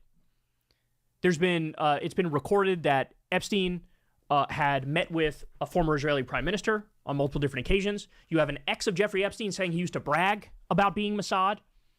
Okay, but we're not done yet. Trump, dude, that's pretty crazy. Like, you know what I'm saying? Epstein flight log 7 times. Yep, 7 times. Lawyer says no damaging info exists. The day after Elon Musk claimed President Donald Trump is implicated in the Jeffrey Epstein files, Epstein's former attorney firmly rejected the allegation. Listen to this, because this is crazy. This is the rejection, by the way. David Schoen, who represented Epstein shortly before his death, took to X on Friday, June 5th, to defend the former president. Quote, listen to this. I was hired to lead Jeffrey Epstein's defense as his criminal lawyer 9 days before he died, Schoen wrote. He sought my advice for months before that. I can say authoritatively, unequivocally, and definitely that he had no information to hurt President Trump. I specifically asked that shortly thereafter. Dude, that's such a weird statement to make, right? For his lawyer, he's hired. That's just a very bizarre statement. Trump shared a screenshot of Schoen's statement on his Truth Social account. So here's Jeffrey Epstein's lawyer, who was like, bro, literally Dude, I specifically asked if he had information to hurt Donald Trump, but like, right, isn't that something Trump's lawyer would ask? But why would Jeffrey Epstein's lawyer be drilling around on, you know, do you have information on Donald Trump? That's very fucking strange, bro. That's like you know what I mean? Somebody answering a question they were never asked. The first thing I asked was, do you have any dirt on Trump? So in other words, what the lawyer was thinking at the time is, hold on, you were best friends with the guy who's president now for a decade. And you just got locked up. Okay, interesting timing. Well, he assumes, I'm sure Trump is behind this, right? Trump knows Epstein's got all the dirt. Let's take him off the table. Let's take him out of the picture because I don't want any of that shit coming out. So the assumption was clearly this guy has dirt on Trump and Trump's trying to get it under control and arresting him before that shit comes out. Yeah, no doubt. And what's more, sending somebody that he knows to be Epstein's lawyer all of a sudden to go and, you know, go and find out about Trump, like. And then now, here's Trump as president. What did he do? They did a whole fake Epstein files release that didn't fool anybody. He called all of his MAGA hack influencers into the White House, gave them a binder that said Epstein files on it. And then what was it? The Epstein files he released were literally a decade old. It was Epstein's black book reported by Gawker. But the Trump regime took it, redacted it further, and then re-released it and pretended like they were releasing the Epstein files. And there was I wonder why nothing in the redacted trying to fool shit. Everybody and not release the real Epstein files. That's a tough one. And we all know there had to be some sort of frantic phone call made. Somebody from the Trump regime outlet, circle reaches out to this lawyer. Hey, you got to come out there and defend the president and say it's not true. And the guy posts it, and Lord only knows what they were threatening behind the scenes. But man, if anything, this denial feels like more validation, and it gets people thinking, well, hold on, what is the chain of events? Trump was president, and Trump and Epstein were friends, best friends, for over a decade, and there's allegedly all this dirt. Trump is president, and it's under the Trump regime that Jeffrey Epstein gets arrested and dies in prison? That smells mighty fucking fishy, y'all. Mighty fishy. But I got more.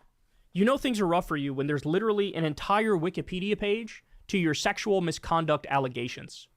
Since the 1970s, at least 25 women have publicly accused Donald Trump of rape, kissing, and groping without consent, looking under women's skirts and walking in on naked teenage pageant contestants. Dude, that has been well documented. Trump's behavior with pageant contestants is like extraordinarily well documented. There's so much information about that. You know what I'm saying? I hear somebody. All right. I love you too, baby. Yeah, dude, he talked about that on Howard Stern. Big time. I forgot about this story. Remember? Didn't he bought, what was it, the Miss USA or Miss World competition? He bought one of those like beauty pageant competitions. He bought a beauty pageant competition, and he bought Miss Teen USA. And he would literally, and he's open about this. Back in the day, he used to say, I would go in there while they're changing so I could see them naked. Go in on naked teenage pageant contestants. Holy shit. Holy shit. And then, by the way, in this article, Yeah, let me see. Some of these teenage contestants, there was, like, some of the contestants came forward, guys. Okay? Right? There were... Donald Trump loves a beauty pageant. And by his own admission, he was no stranger backstage while owning parts of 3 different pageants for nearly 2 decades. They're standing there with no clue. Is everybody okay? And you see these incredible looking women. And so I sort of get away with things like that. In 2001, Tasha Dixon was Miss Arizona, competing in the Miss USA pageant. She experienced this kind of awkward moment firsthand. Our first introduction to him was when we were at the dress rehearsal and half naked changing into our bikinis. Dixon was 18 at the time and says watching Trump storm into a dressing room was shocking.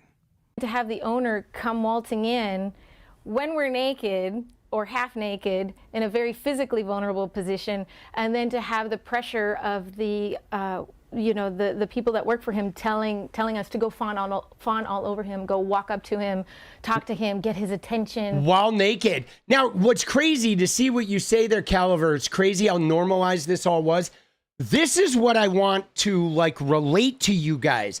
That, like, prior to Me Too, which was, like, 7 years ago, okay? Prior to Harvey Weinstein and people actually, like, coming forward with this shit and there being some tiny measure of consequences. Matt Lauer, right? Harvey Weinstein, some of these guys that are going down in disgrace, fucking Louis C.K. This shit happened all the time, guys. And nobody batted an eye.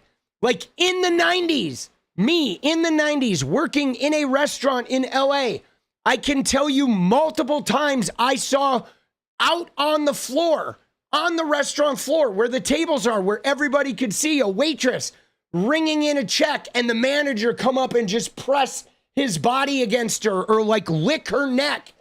And everybody just sort of turned the other way. Like this kind of sexual harassment and just disgusting fucking behavior was like rampant, accepted, tolerated. Everybody just turned the other way. And then the minute somebody did make a stir, they would just sort of hush it and make it disappear. It was so fucking normal, which is crazy to me because when the Me Too like movement came around, I was like, finally, like, goddamn, bro, finally.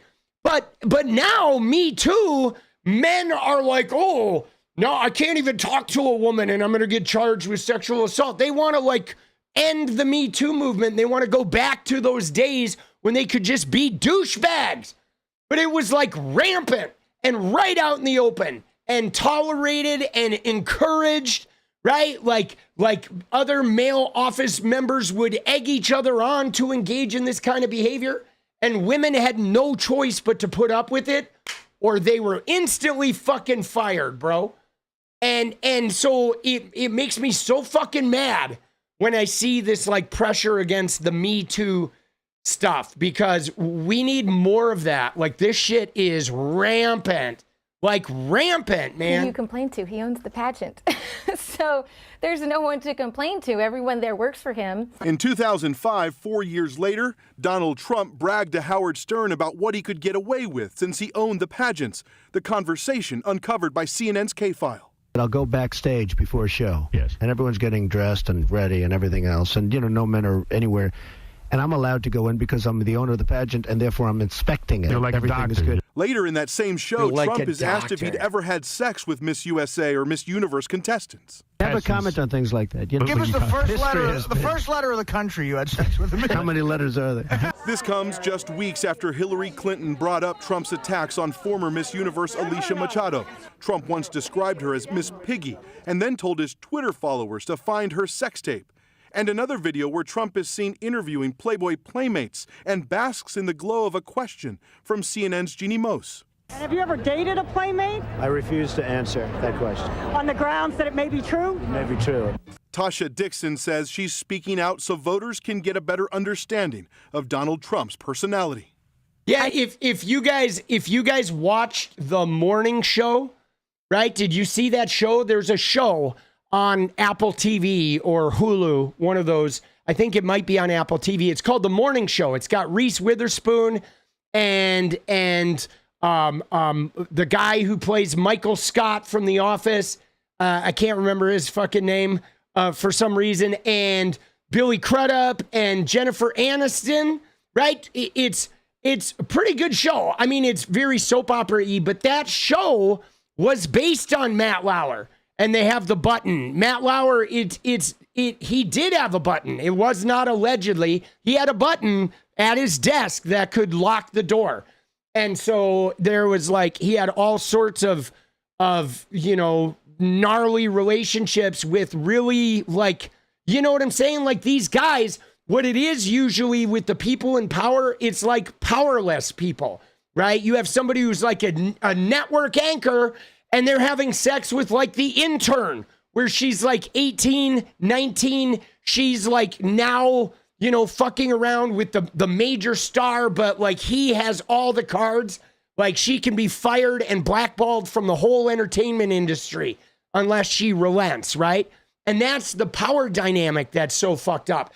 Because what happens is when you have Steve Carell, thank you.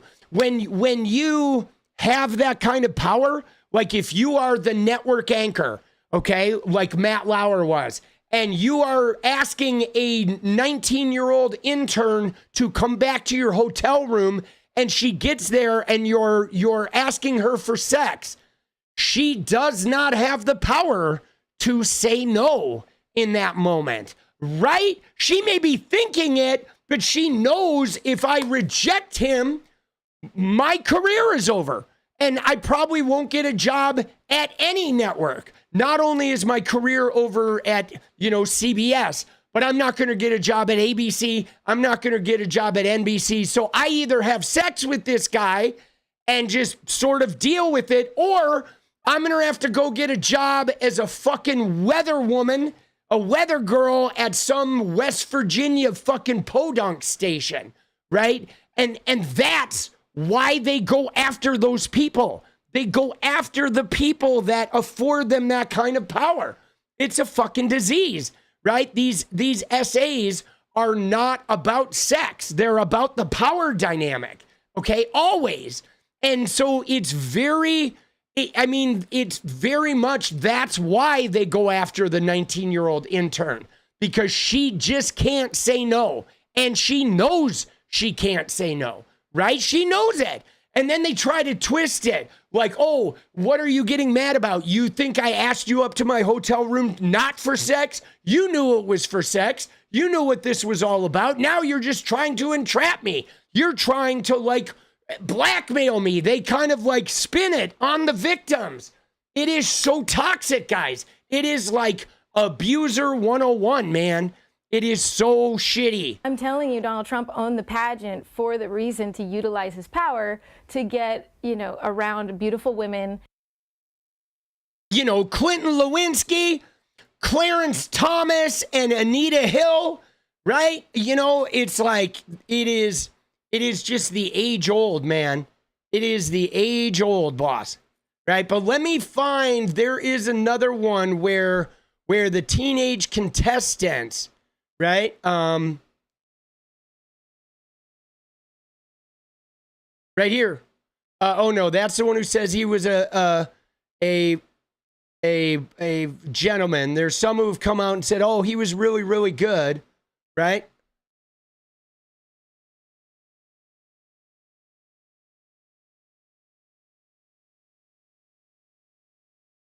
But there are, if you see, there's a lot of them, right, that have accused him of shit, but it just goes whoosh. It just goes right by all of that. But there were teenagers that actually came forward. Let me see if I can find it.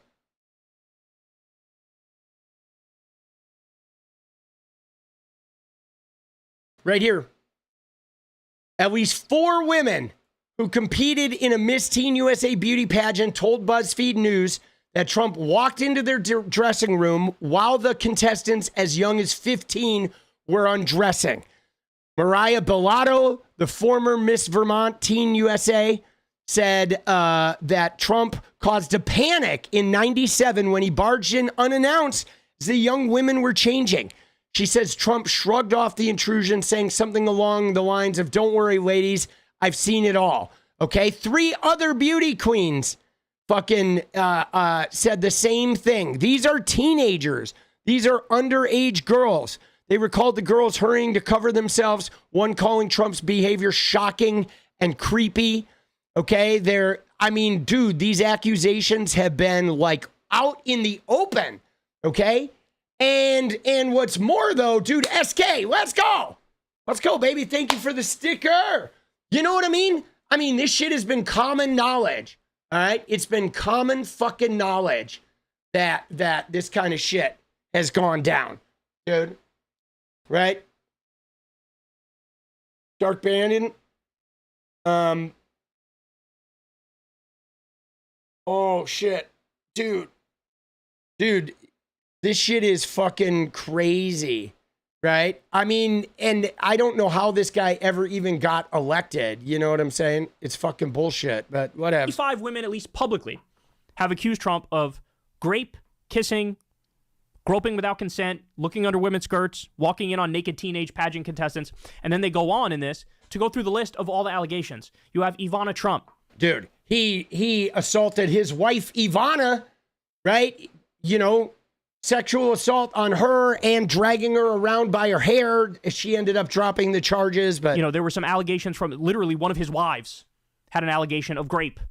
Jill Harth, Katie Johnson and Jane Doe.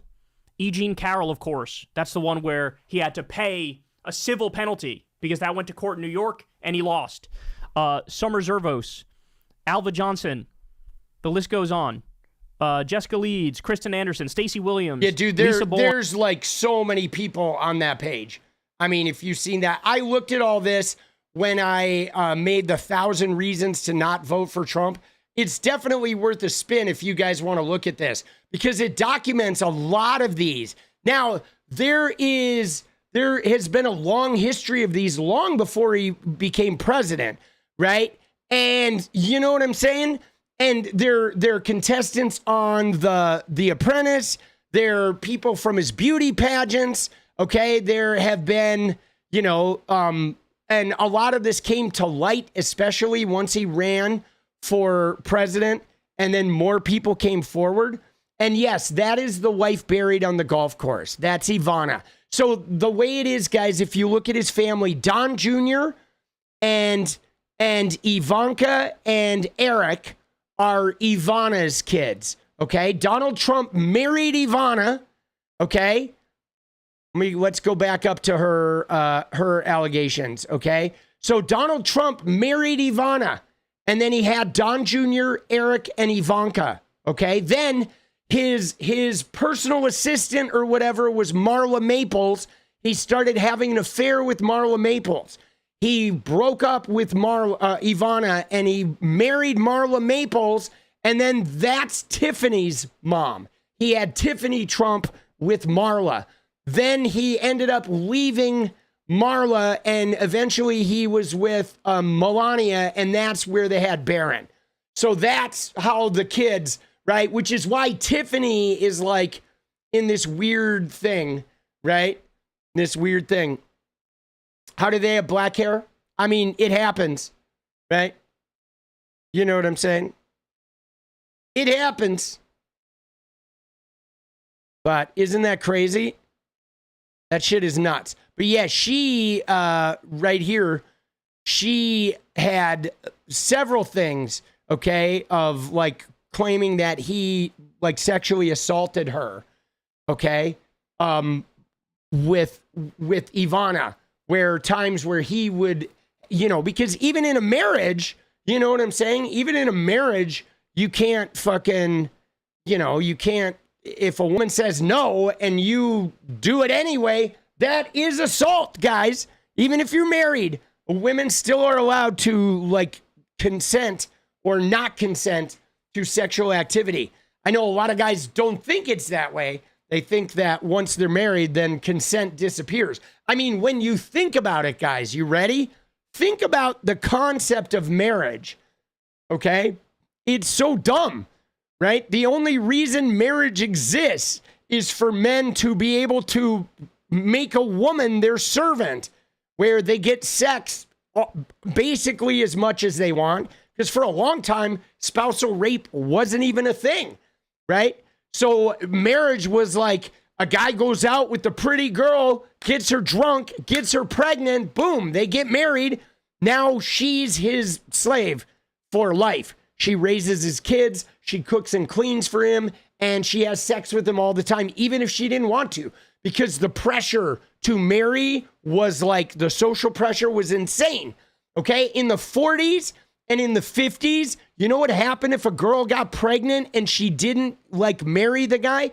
She got sent to a home for what was it called? Incorrigible women, okay? There's actually one in Portland. There's a building that is now like an old folks home that used to be a home for incorrigible women.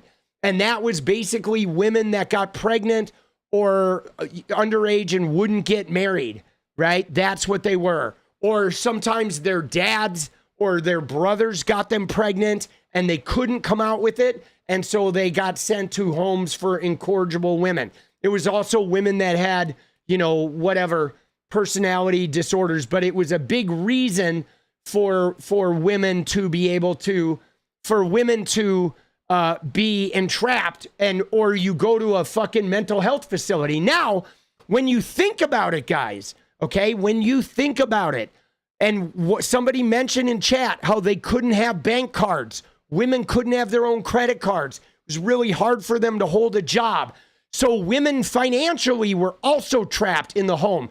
It was literally abortion being legal and women being able to have their own credit cards and their own bank accounts that allowed them to escape this. That is why Roe v. Wade was so landmarked, because for once in 1973, when Roe v. Wade became settled law, that meant women could, if a guy tried to get them pregnant and entrap them into marriage, they could say, fuck you. No, I'm getting an abortion. I'm not becoming your woman. You know what I'm saying? Dude, let's go, William. Let's go, baby. Isn't that crazy? Like young people don't even realize Roe v. Wade was the thing that allowed women to escape entrapment. Because before that, that's what my dad did, guys. My dad went to my mom and he told her he had a vasectomy. And she was like, oh, she already had 6 kids. She didn't want another kid. Okay. He told her, we don't need birth control. I had a vasectomy. I don't want any kids. And then he got her pregnant. Boom. Entrapment. Then she married him.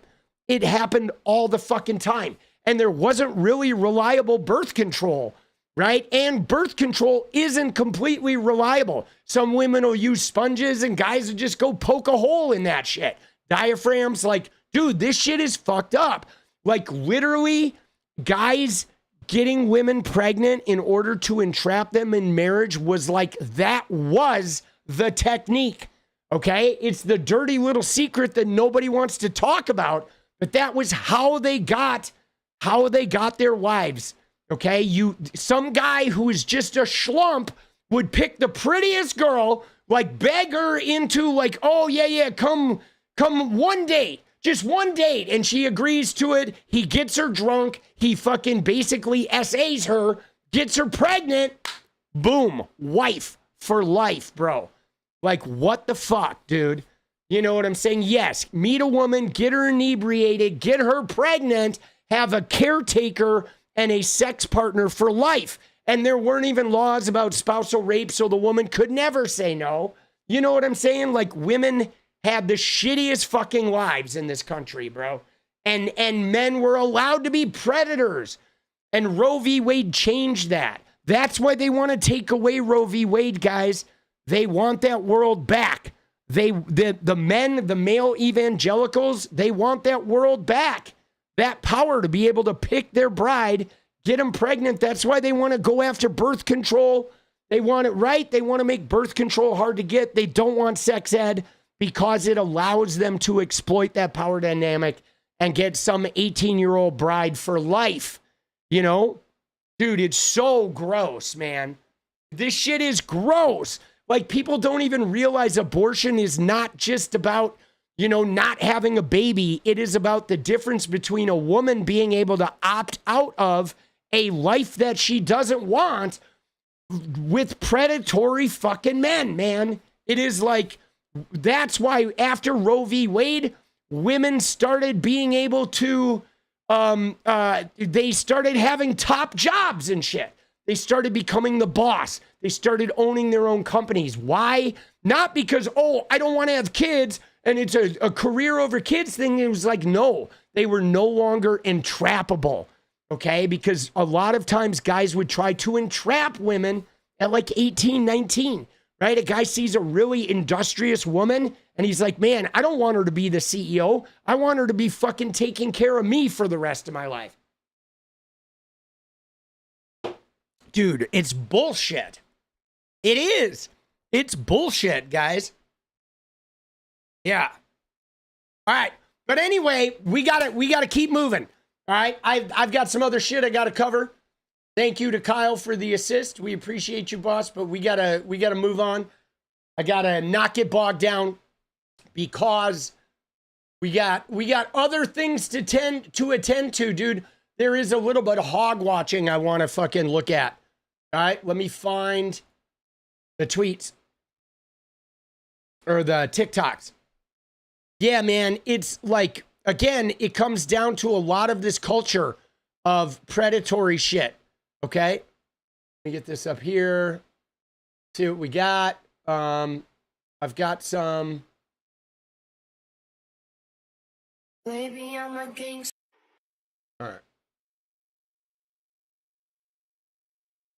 Okay. What do we got? What do we got? Oh, this is interesting. Look at this shit, dude. All right.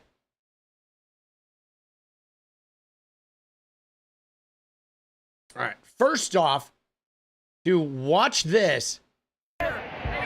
This thing is crazy. Look at this. Look at this, guys.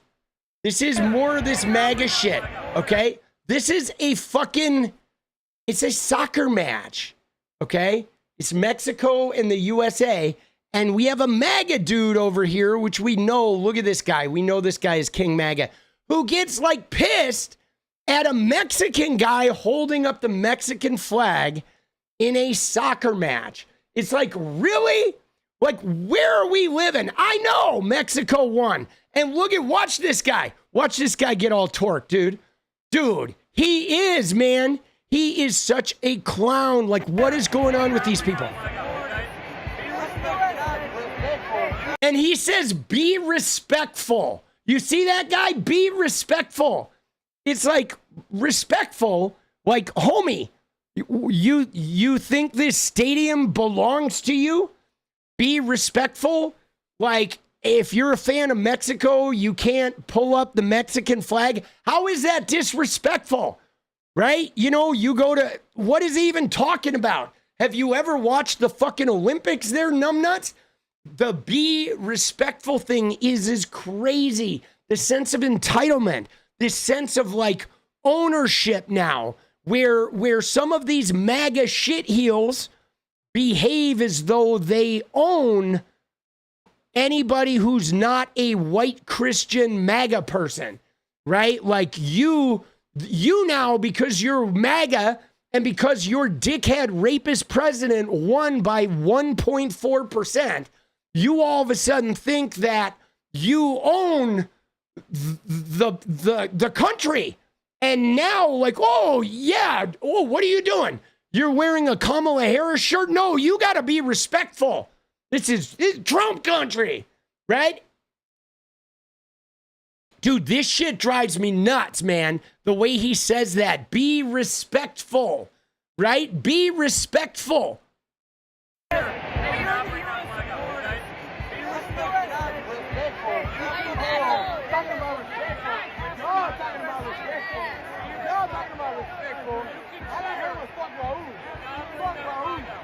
He says you can cheer, but like something about the flag, you can cheer. You see that? He's telling this guy at a public sporting event, he's telling this guy what he can do, right? You know what I mean?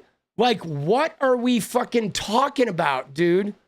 Right? You know what I mean? Like...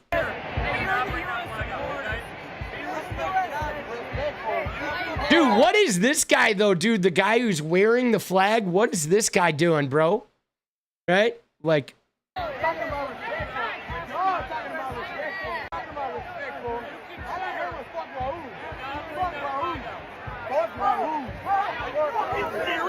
Dude, what is he doing, bro? Dude, he lunges for the flag. Dude, that is some clown behavior, guys. That is some clown behavior, right? I mean, these people don't make any sense. Now, while we're on this, can we revisit something? You remember the liberal tears woman from last night? Right? Because we're talking about this MAGA, like, cognitive dissonance. You remember the liberal tears? That woman who's, like, sipping liberal tears? Play it again. You want to see the full thing?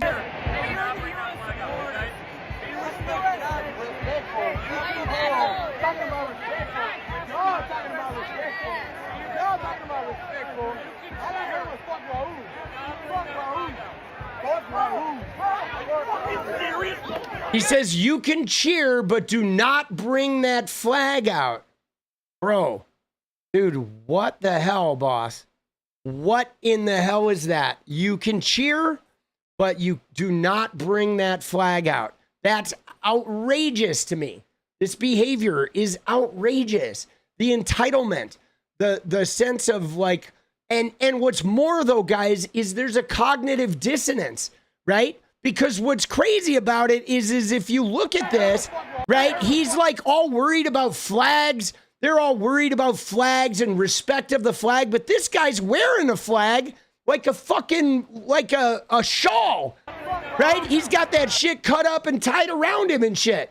But if you did anything to a flag, they're like, oh, my MAGA nuts are swelling. Stop looking at the flag. Right? And they do all kinds of shit. Okay, Sage, just so you know, I'm deleting that because we don't use the R slur here, boss. We appreciate you, right? I'm not going to hate you for it, but we take that out. But so, right? But now, while we're on this, like, cognitive dissonance, I got to bring the sippin' MAGA tears, right? The sippin' tears, you remember her? Last night, the sippin' liberal tears. Let me just show you, like, the MAGA brain, okay? Because you got to see this. This is fucking insane here, okay? Watch this. Just watch this,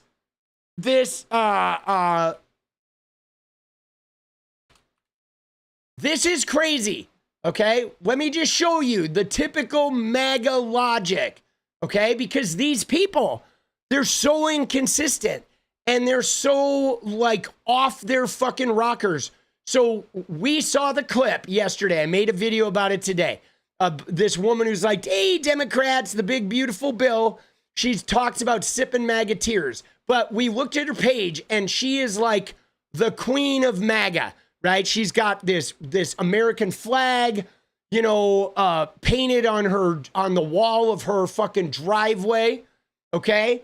But watch this. I went back and looked at this and there was something I noticed today. Okay. So for all you internet, this woman right here. Okay. Team Trump, it says. Okay. But now watch the cognitive dissonance. You ready? So look, here she is in front of her flag. She's got her little 1776. She's got her red, white, and blue. Look at this. She's like, she supports ICE. She supports alligator Alcatraz. Thing is this 1776. Everyone's like 1776, right? 1776. But now you ready? Watch, okay? Because I presume she's like, oh yeah, 76, the American Revolution, right? But look at her other tweets, okay? Look at like this one. Happy birthday, King Trump. Right? Dude, happy birthday, King Trump. And then she's like, hey, 1776. Okay. You know what I mean? Like, how does that, how do they square that, guys? You know what I mean? I mean, it's not just me, right? How, dude, how? That is crazy. Happy birthday, King Trump. And then, hey, look at my little 1776 flag. Look at that. Happy birthday, King Trump. Oh, hail to King Trump. And then 1776. Yeah.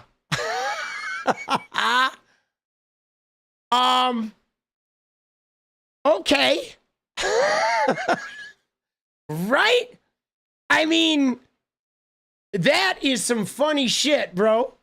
Isn't that hilarious? Dude, that is so crazy. And it's not even a singular instance, okay? She is like all over the 1776, right? Trump was right. The big, beautiful bill passes. But then every other fucking thing she's got, King Trump, right? Look at that. July 4th, we declare Trumpendence Day. July 4th, they're renaming Independence Day for King Trump.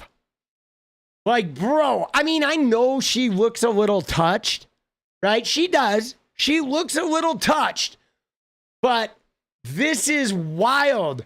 Dude, King Trump, I mean, people are in here, King Trump on the 4th, which is to celebrate independence from a king. Like, hello? Like, I mean, granted, I mean, she's just desperately trying to get, right? Like, nobody's liking this. You know what I'm saying? Like, it's got 100 likes and 121 comments. No one's actually liking this because people are like, damn, girl, you're mental, right? But she's acquired 217,000 followers doing this shit, right? That shit is crazy. And I mean, it started because she was in Butler, okay? She was in Butler. So she was there at the Butler fucking thing. I don't think she has like footage of the shooting or whatever. So there is like, that was her start. But yeah, there's no, they're like, they're not at all like, you know? Dude, let's see if we can find some more King Trump. Happy birthday, King Trump. Happy birthday, King Trump. Happy birthday, happy birthday, happy birthday, King Trump. Dude, Happy birthday. what the hell, dude? Wait, did I repost something? Hold on, dude. I hope I didn't repost something. It said I reposted something. No. All right, I reposted that video, but I'm like, dude, why does it say you reposted? I've loved everything that he has implemented in the past, so I love if we could put that back into office to keep that going. Like what stuff? Dude, she says, I love everything. Did you see that comment? This woman said, I love everything he has implemented in the past. Everything. Everything. Okay. I can't wait to hear her list. Dude, what was with the people? Like, hold on. I got to pause because I think I cognitively just shut down during the happy birthday King Trump. But did it strike you that there was some disability going on in that video with the people singing the King Trump video? Like, what were they doing? The lyrics were not very hard. It looked like they were straining to get the words out. Happy birthday, King Trump. Like, oh, I don't want to forget the word king or the word Trump. Bro, dude, now this is going to be good though, right? She's implemented, okay? I love everything that Donald Trump implemented. All right, here we go. Here we go. Everything. We are talking the whole shebang. I've loved everything that he has implemented in the past, so I love if we could put that back into office to keep that going. Like what stuff? I like the border control. Yeah. Yeah, that's a big point. Should be working. Like what stuff? Border control. Okay. What border control did he implement? Like, dude, Trumpanzees? Oh my God. Dude, I love everything. I love everything. And well, what do you love? Oh, I love his border control. I love taxes. I love border control and taxes. And they have no idea. None. They have no fucking idea. She has no idea. She could not name a single policy. She could not name a single bill, right? She loves the bigotry, yes, right? She loves the fact that she can dress like this and go to a rally and she's all of a sudden she's a queen and there's no black people there. That's what she loves. She can go to a place where there's no black people and she can look like she just crawled out of a fucking, you know, out of a, right? Out of a Piggly Wiggly. And, right? She just crawled out of the dumpster at Piggly Wiggly and she can go to the Trump rally and like, yeah, all of a sudden I'm a queen on Piggly Wiggly. I've loved everything that he has implemented in the past, so I everything. love if we could put that back into office to keep that going. Like what stuff? I like the border control. Yeah. Oh, border control, big yeah. point. Should be working to fix what's happening at the border. Yeah. Feels like Congress is just sitting on their hands right now doing nothing. Yes. They brought up a bill to do something, and Trump said, no freaking way. Why was that a good idea? I don't know.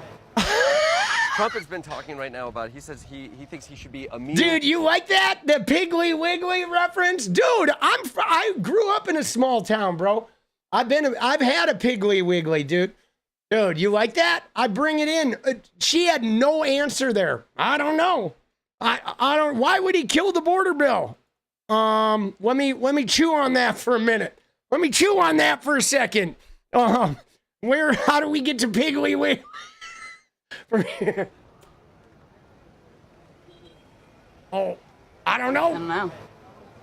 Trump has been talking right now about, he says he thinks he should be immune from the actions he takes while president. Absolutely. You think he should have total immunity? Otherwise, everyone's going to jail.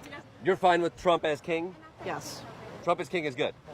Yep. And that's about as American as you can get. Yes, it is. King Trump. Yes. Dude, King Trump. Bro.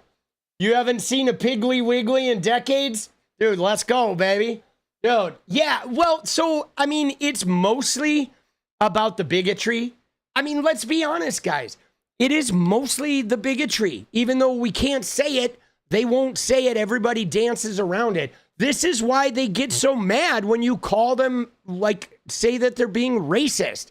Okay? They get so fucking triggered when you say that they're racist. You know what I'm saying? Like, you know, like people come to me all the time because I support LGBTQ people and I support trans people. And you know what they come and they call me? They call me groomer, right? Or they call me whatever. But normally it's groomer or a pedo or something like that. But like, that doesn't get me triggered because I'm not a groomer, and defending LGBTQ people's rights or trans people's rights has nothing to do with grooming. Grooming is something that takes place in churches. Grooming takes place in really authoritarian families, right? Grooming takes place when an older teacher is like, you know, trying to like set up a romantic relationship with a young kid. You know what I mean? It's like, I don't engage in any of that. I never have. So I don't get triggered by that shit. But man, you call a MAGA person, you like point out their racism, and they fucking like, they lose it. They lose it because your like finger is like right on the pulse of what's going on with them, right? The fact that, you know, the racism is what it's all about. You look at his crowds, they're like 99% white. Even if it's in a fucking, you know, he'll go to Milwaukee and have a rally and it's 99% white. Dude, Milwaukee is like 50% black, bro. If you go to Milwaukee or the outskirts of Milwaukee and you don't have like 25% of your crowd black, there is something going on, okay? You are speaking a real specific language at that point. Dude, you know what I mean? Like literally, I would play shows in Milwaukee and there would be a lot of people of color. You can't go anywhere in the vicinity of Milwaukee without having a lot of people of color there. It's just really mixed. But man, when they had a fucking Trump rally right outside Milwaukee, there were like 2 fucking black people in the rally. It is all about the racism, man. Several No Kings protests planned across the country on Saturday as well. Some strong reactions. This Elon's gonna mess around and Trump's gonna deport his ass. You can't mess with the king, baby. Dude, there we go, dude. Dude, she is fucking wild. Are you tired of being gassed? The MAGA man out here. Trump for king. We're not MAGA, we're king. You're king. King Trump. Well, they're making Trump for king. Right? So, Trump for king. They don't play by the rules. We don't play by the rules. They don't respect the Constitution. We don't respect the Constitution. It's time to play on a level. They don't respect the Constitution. All right. All right. There's a new sheriff in town, and his name is King Trump. So that's my message. And they keep on talking about, oh, he's gonna make him king. Oh, 3 branches of government, legislative, the judges, the crazy leftist judges. Fine, they keep on making so much noise about King Trump. Fine, you know what? We're gonna make him king. Maybe tomorrow, June 14th, on his birthday, the Army birthday, maybe on Flag Day, we'll finally make him king. Yeah, or maybe you won't. Maybe this was the guy who died when the tank fell off the fucking truck, dude. Right? That's why they didn't make him king, dude. Sheriff and king. Welcome, Sheriff King. Fucking right. What did he call Kamala? A fascist, communist, Marxist, socialist. We're going to call King the Sheriff, Mayor, King, fucking monarch, right? King Trump. Oh, shit. The official White House social media. Happy birthday. Oh, yeah, dude. That shit was wild, bro. And now, I am just gonna let this image. Yeah, sure. So this is actually, Donald Trump has declared himself king on his latest Truth Social post. He says congestion pricing is dead, Manhattan and all of New York is saved, long live the king. Oh, boy. Dude, he long live the king. He's not like in New York City now, though, right? Now that Zohran Mamdani is in there. Dude, the king is fucking wet his pants, boss. And I won't be. I'm not trying. Do you guys remember when the conservatives? Here's a woman who equates Trump with Jesus and also calls Trump the king. The great Maga king. Great shirt. Thank you. Yes, got to support the king. So what's more King Jesus than the King Trump? How about it, right? Exactly. You are so correct. Yes. King Jesus first and then King Trump. Dude, that's crazy, right? King Jesus first, then King Trump. I mean, it's pretty obvious that like religion is melting these people's fucking brains, okay? You know what I'm saying? Like they're melting their brains with religion because religion, okay, Christianity trains people for authoritarianism, okay? If you go into deeply Christian households, they are run by authoritarianism where the father is like the final word. His word is law. It doesn't matter if he's right or wrong. Doesn't matter if his reasoning is bullshit. Doesn't matter. He calls the shots. Right? It is all about the, worshiping the king. That is like their mainstay.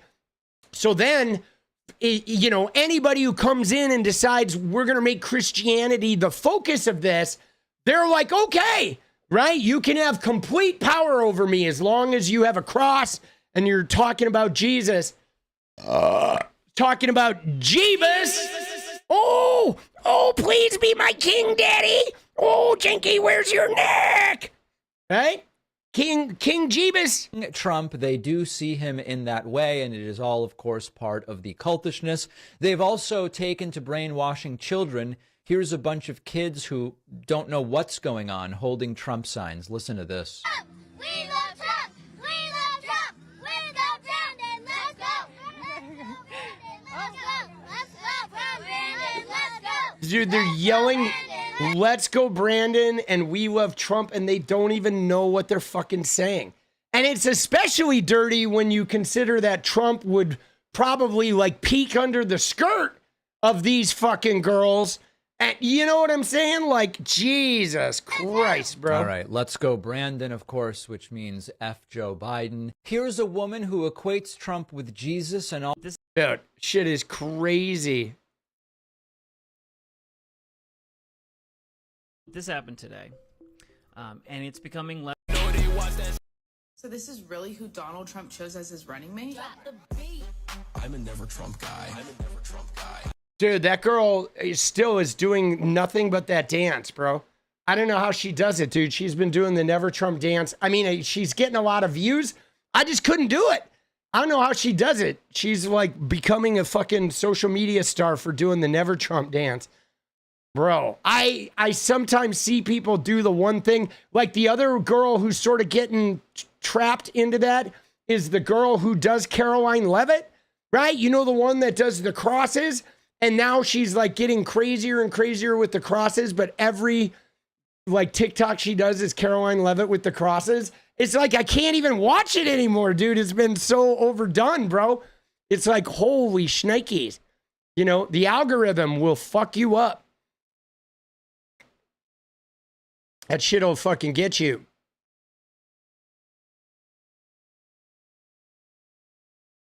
All right, let's see this one. Okay, this is for the liberals, my liberal friends out here. Oh, all right. You guys are over here stressing, okay? Y'all are over here wrecking yourselves over yesterday's tweet. President Trump tweeted, and he referred to himself as a king. And you guys are wrecked. Oh, we're wrecked. Train wrecked. You're completely you're just stressing. Oh, yeah. But well, hold on. Let's analyze that. We're train wrecked, okay? We're getting all emotional. All us liberals heard Trump refer to himself as a king, and we're like, oh shit.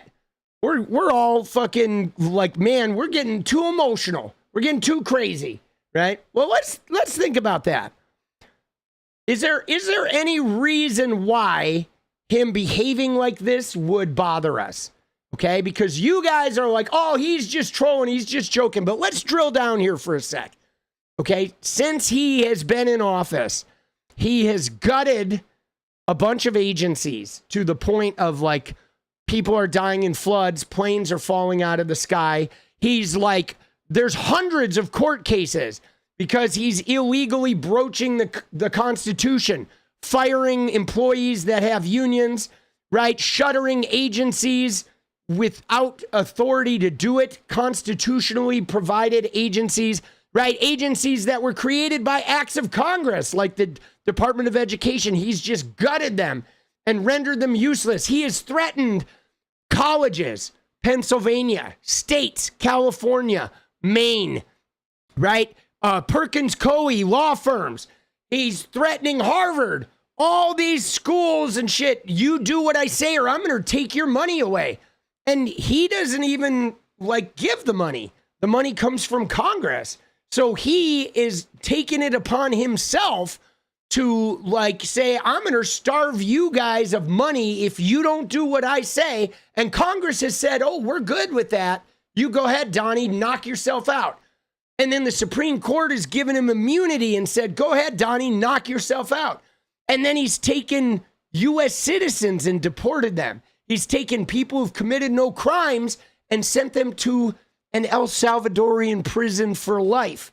He's arresting mayors and congresswomen who on bullshit charges. And like he put Alina Habba in charge of, you know, the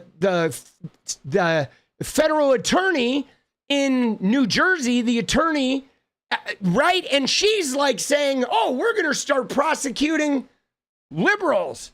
Like, so he's appointing people that are now not even like, you know, carrying out the law with even fairness. Okay. Everything he's doing is slanted to harm liberals and help Maga. So the point being is, you know, and what else? He sued CBS and ABC and all these bullshit suits, and they're capitulating because they want their mergers to go through. So he's extracting things. You know, he dropped the case against Eric Adams in New York, but I can restart it at any time, Eric. Now give me that ICE data, right? Give me that immigration data for ICE, right? You know, sending in the U.S. Marines into California when it was wildly unnecessary. So yeah, it's not like we're like, oh, we're beside ourselves because he said he's a king. It's like, no, this motherfucker is trampling all over the Constitution, and you fucking don't tread on me, whatever 1776ers are like letting him get away with this shit. And we're miffed about this. We ain't worried.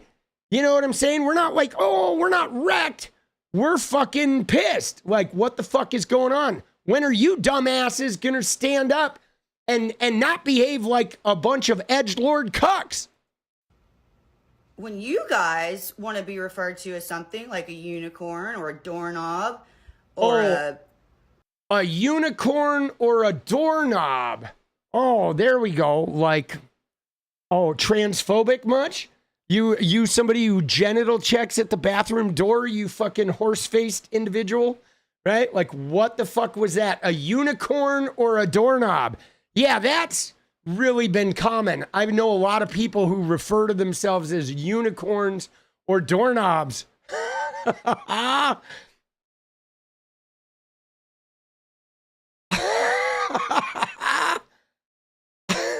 Or horseface, right?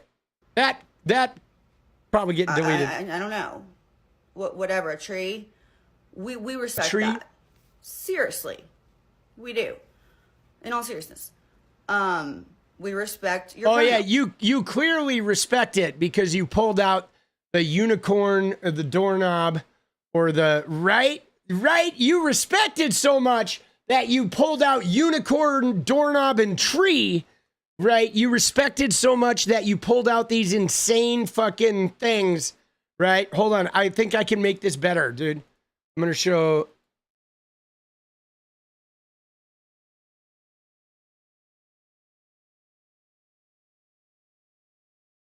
There we go. That one's better. There we go. That's the fucking comment, right? Them, they. Yeah. So them, they. Oh, now she gets to the pronouns. Dude, I mean, I wouldn't be surprised if we found some doorknobs that were, you know, a little greased in her realm, right? It seems like you guys are stressing over this, but the president can't have pronouns too? Seems a little... Oh, yeah. King is a pronoun now? God damn, dude. How dumb are these people, bro? Happy birthday to you, King Trump. Happy birthday. Dude, Jesus, the rogue patriot, bro. Be the main event like no king was before. I'm brushing up on looking.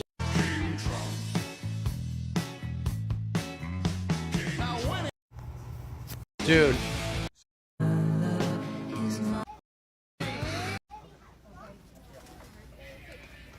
Yeah, I'm in the wrong city for this. You know, I was like, it's okay though. We did it though. We did it. You know, we did it. Dude, see, what's crazy about it is this is what they love, guys. This is what they live for, right? They live for, you know, trying to trigger. They just trying to fucking trigger. Can you imagine if people did this for Biden? Well, I can't actually, SK, because nobody, you know what I'm saying? Nobody would do this. Like, even with somebody like Obama, right? I loved Obama. I thought Obama was a great president, and I loved, like, most of what he did. I feel like he really, you know, moved us in a direction to do some social advancements. But, like, I didn't walk around wearing Obama merch. I certainly was not going to fucking be like, oh man, I'm going to go into a fucking red neighborhood wearing a bunch of Obama shit so I can get all those rednecks fired up. Like, dude, I spend 0% of my time trying to fucking, you know, I spend 0% of my time trying to, like, rile up the opponent political people. And Luke, yeah, see, Luke, I know the drone strikes are a problem, but when you're my age, like, somebody my age for the most part has been with American military aggression their entire life. So I guess for me, I've always accepted that type of military aggression as part of America. And here we are, even with Trump. He had a bunch of drone strikes. He fucking drops bombs on Iran. I just don't know that America's ever not going to be dropping bombs on someone. That's literally our number one fucking moneymaker in America is weapons. You know what I mean? It's like, this country is fucked up. Like, can I just tell you, while we're on this subject, I want to go on a brief tangent here, courtesy of Luke. Because again, I'm not saying it's right, but I'm saying somebody my age who's seen so much carnage, it's really bad. But can I just tell you guys about Iran in particular? Because what's crazy about it is we have Iran right now that Netanyahu and Trump they want to go to war with Iran. You got Pete Hegseth with the Crusader tattoo, the Heritage Foundation. Everyone wants to go to war with Iran. And what they talk about is when I was a kid during Jimmy Carter, when the Ayatollah Khomeini overtook the Shah, okay? The Shah was in power in Iran, and it was supposedly a westernized government, right? But the plot thickens. Well, what happens is the Ayatollah Khomeini takes over the Shah. Jimmy Carter tries to get the hostages. It fucking fails. They take U.S. hostages. Reagan pulls a little deal behind the back to fuck Jimmy Carter, okay? But now, you ready for this, though? You know what they leave out, guys? They leave out what we did in 1954, okay? Because in 1954, guys, 20 years before the Ayatollah, you know why the Ayatollah took Iran? Because of us, okay? Yes, because what happened was there was a leader in 1954 that decided they were going to nationalize their oil. They were going to nationalize their oil reserves and not play ball with the Western countries who wanted their oil companies pulling oil out of Iran. So the US, CIA, and England fucking started a rat fucking campaign with protests, and they funded a coup to overthrow a democratically elected leader. Okay, they didn't kill him, but they overthrew him. He was in exile and like house arrest, and he went to prison for a couple of years, house arrest, until he died. And we did that. We did that. We overthrew their fucking leader, installed the Shah, who let our oil companies go in there and start pulling oil out. And then the factions in Iran ended up like falling for Ayatollah Khomeini, and then they overthrew the Shah. So the reason why the Ayatollah Khomeini took that country is because of us. And then we've used him overtaking that country as a means of demonizing Iran ever since. It's like, are you fucking shitting me, bro? Yeah, here, I'm going to put the link to it. Dude, it's right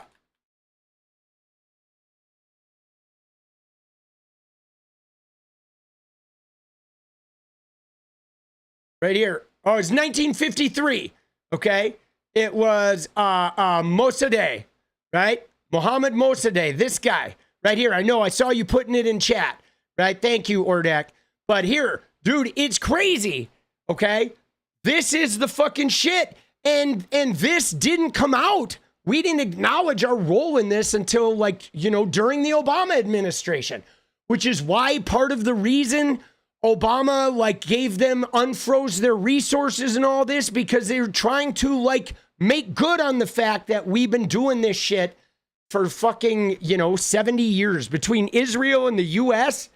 It's like, bro, there's a reason why the Middle East hates us, okay?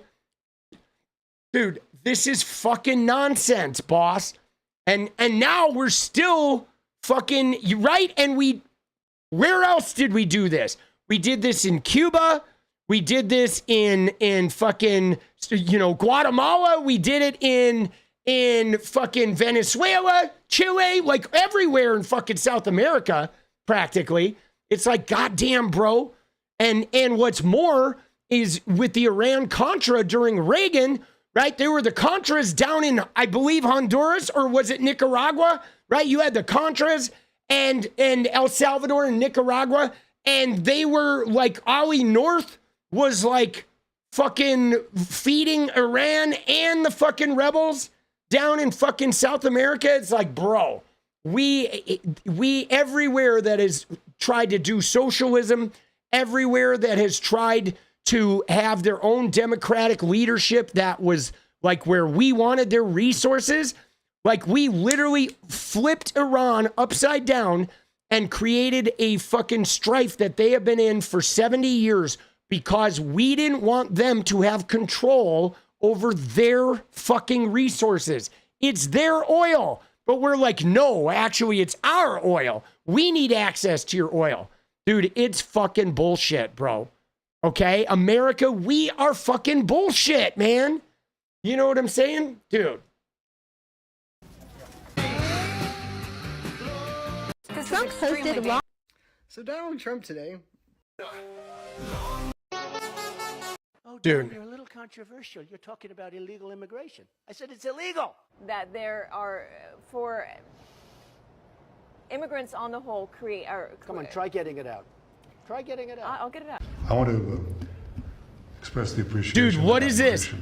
Dude, this happened today, dude. Netanyahu said, dude, Stalin just recommended Hitler for the fucking Nobel Peace Prize. Oh, shit. Get shitty, baby. Oh, not enough weed in the world can mellow you out. Yeah. I mean, dude, meditation, baby. Right? Meditation. Dude, yeah, Netanyahu is like, that guy should be in jail, bro.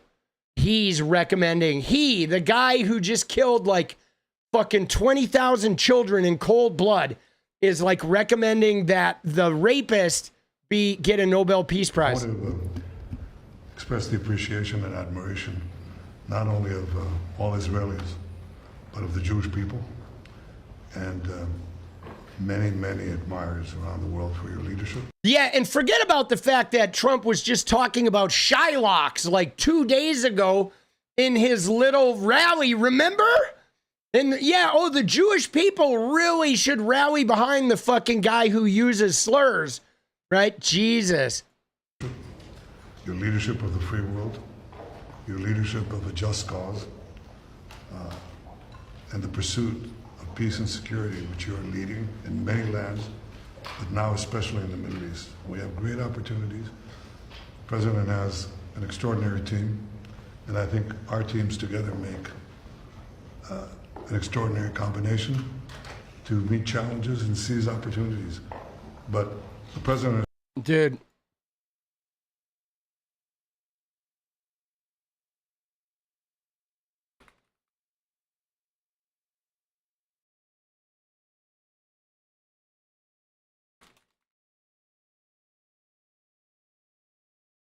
This huge MAGA influencer who went to the White House back in February. Oh shit, did 𝗙ecie𝗹𝗹𝗀, did he come out? Did 𝗙ecie𝗹𝗹𝗀 have a meltdown? Dude, Trump is such a fucking piece of shit, bro.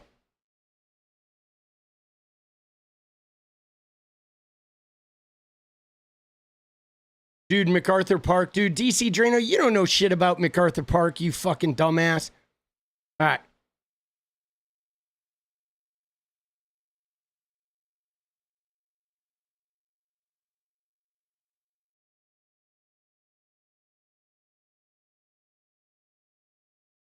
Okay, two truths. Epstein didn't kill himself, and Epstein didn't sex traffic to himself. All right, what does he say? As one of the influencers who was given the now infamous Epstein binder, I want to share a few thoughts. All right, 𝗙cie𝗹𝗹𝗀, is he turning on him? One, I understand the rage people have for demanding the Epstein client list and arrests. Every influencer there that day feels the same anger watching pedo elites like Donald Trump get away with the most heinous crimes like Donald Trump. We want justice, and almost all of us had called for the client list and the arrest of Donald Trump for years. Two, we had no idea we would receive Epstein binders that day. We were originally invited for a meeting with VP J.D. Vance, the White House, and that was it. We all paid for our flights and hotels out of pocket, carved out time to go. None of us even know who else was invited. We ended up meeting with President Trump, Rubio, RFK, Kash Patel, Caroline Leavitt, basically half of Trump's cabinet in the Oval Office. We were honored to be invited and to be invited, and most of these meetings were surprise events. There was no advance notice about binders or any other meetings except for our meeting with JD. We had a surprise meeting with the Attorney General, and she handed us Epstein file binders. You see that? You see how he sort of delineated? Like, even here, you see how he separated it from Trump? I want to bring this up as you see the way these influencers dance around this shit, because you see what's happening. Like, 𝗙cie𝗹𝗹𝗀 here is offering us a clue of how they're going to absolve Trump, because they're going to lay the blame on Pam Bondi. They're going to lay the blame on somebody, right? They're like, oh, we met Trump and we only had this meeting with JD Vance and everything was hunky-dory. And then Pam Bondi dragged us in here with the binders. And this is what they do. This is how they absolve Trump. Like, somebody will end up being the fall guy and they will start like leaning in that direction. So we had a surprise meeting with the Attorney General, and she handed us the Epstein file binders. We all heard on the news the night before that she would be releasing the Epstein files that day, so it was surreal to have a copy in her hands. The photo shoot was not planned. We were walking from the White House to the Eisenhower building. About 50 plus photographers were waiting outside for the UK Prime Minister to arrive and meet with Trump. Myself and the others held up the binders because we were enthusiastic about justice finally coming for the pedo elites after, like Donald Trump, after living for 4 years under a rigged and stolen presidency. Oh, 4 years and $787 million in defamation suits on the bullshit. All right. 5. We were told a lot of the info in the binders was not new, but that there was some new info. None of us were able to immediately cross-reference almost 400 pages of flight logs and other info with a decade of previously released info to verify what was new and if there were any bombshells. Some of us maybe naively thought there was at least some good new info, because otherwise, why even say you were releasing anything? So they're like, yeah, we didn't verify anything new, but we just, dude, let's go. Elf, I got you, brother. Thank you. Oh, shit. Let's go, baby.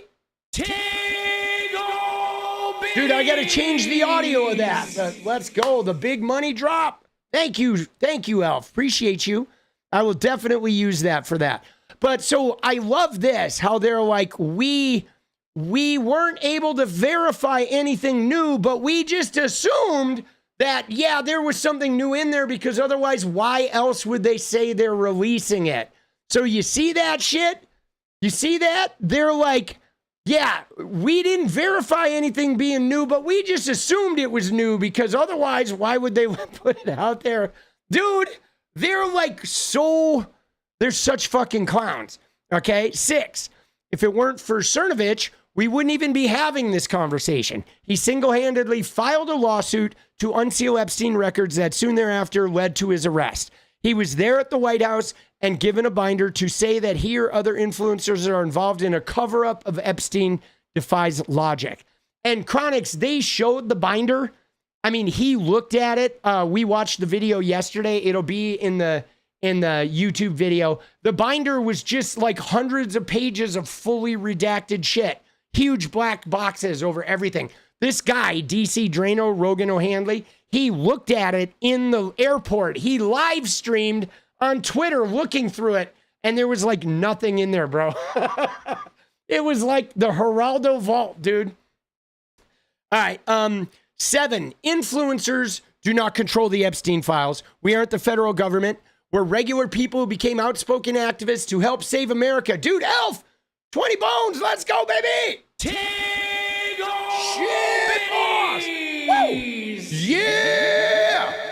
Oh, dude, you crazy, bro. Let's go, dude. All right. We're regular people who became outspoken activists who help save America.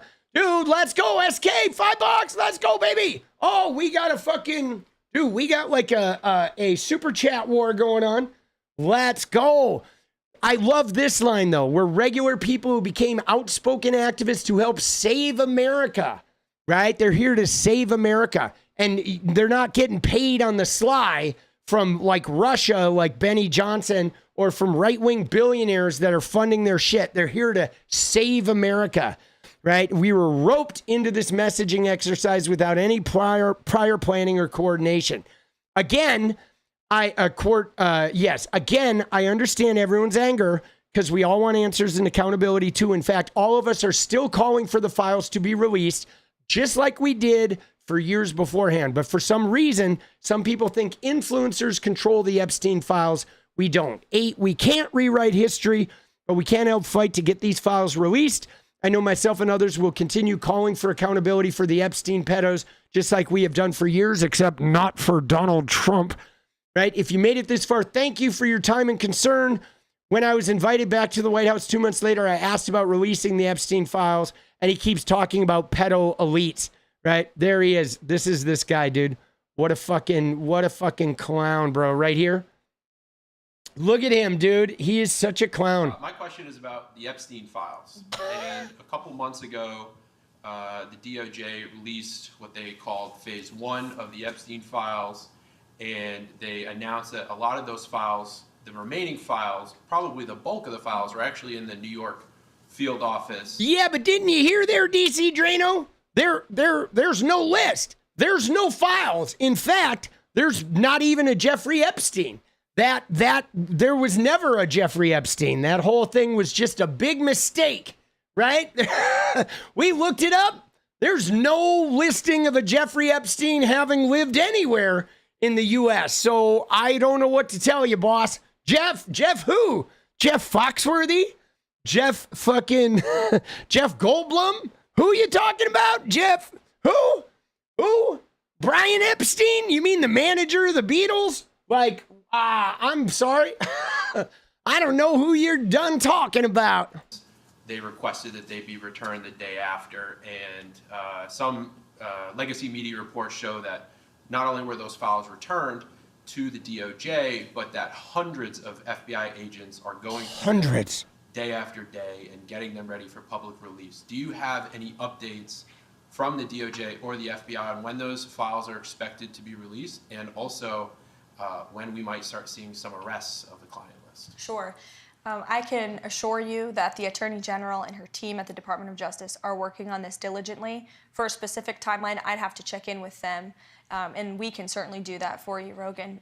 Yeah, this was part of, remember when they had that bullshit press conference with like the dude from Twitter, Dom Luker, who put 𝗙់_𝗹𝗹𝗪 out? They had all these right-wing cucks out in the audience asking these questions. That's what this little thing is from. Of transparency, but I will tell you, the Attorney General is a bulldog. She is someone you want on your team. And when she's a bulldog. Got a list? Not a list. Oh, list is on my desk. Nope, that was my grocery list. I don't know what's on my desk, but it's not Epstein because there's Jeff who. She is a bulldog. Dude, she is on all fours, right? You like that Beatles reference? Yeah, I was able to stick fucking Brian Epstein in there. Pam Bondi is currently on all fours barking at the curtains in her office. She is a bulldog. Yes, she is indeed. She wants to get something done, she gets it done. I've seen her do it in various instances already in her time as Attorney General, and when she makes a promise, she keeps it. So I think I don't have a specific timeline on you for that, but I do know that they're working on it over there. Thank you. Oh, shit. All right. So there we go. So it says, assuming this leaked Epstein Files memo is true, we all know this is a shameful cover-up to protect the most heinous elites. We were told multiple times the files would be released. Now it looks like backroom deals have been made to keep them hidden. See, I don't understand why they never connect Donald Trump to this shit. Okay, the only publicly known client was the UK royal family. That's Prince Andrew. We all know Epstein had a long client list, powerful household names like Donald Trump, right? The Maga. All right, so we can see now the entire country can see that there are 3 tiers of justice, guys.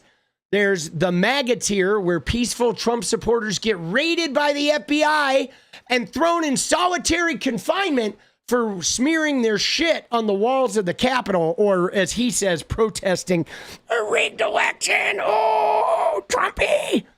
To the Democrat tier, where most crimes are given a slap on the wrist and ignored, right? 3, the elite pedo tier, like Donald Trump, where the most disgusting pedos get protected by the government as long as they're rich enough. All right.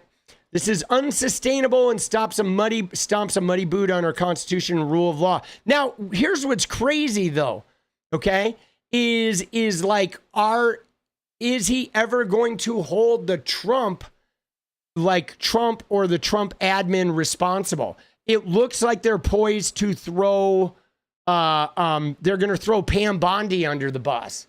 That's what it looks like, guys. It looks like they're going to throw Pamela Bondi. She's going to get tossed under the bus. It's going to be his birthday, the Army's birthday, and a coronation. And a coronation. Going live. An actual coronation tomorrow. That's it. The party ends tomorrow for the Democrats. Yeah, sure it does. Yeah, your party was a dud. Nobody came to your parade. The crowds were thin. Trump looked like his catheter was clogged the whole time.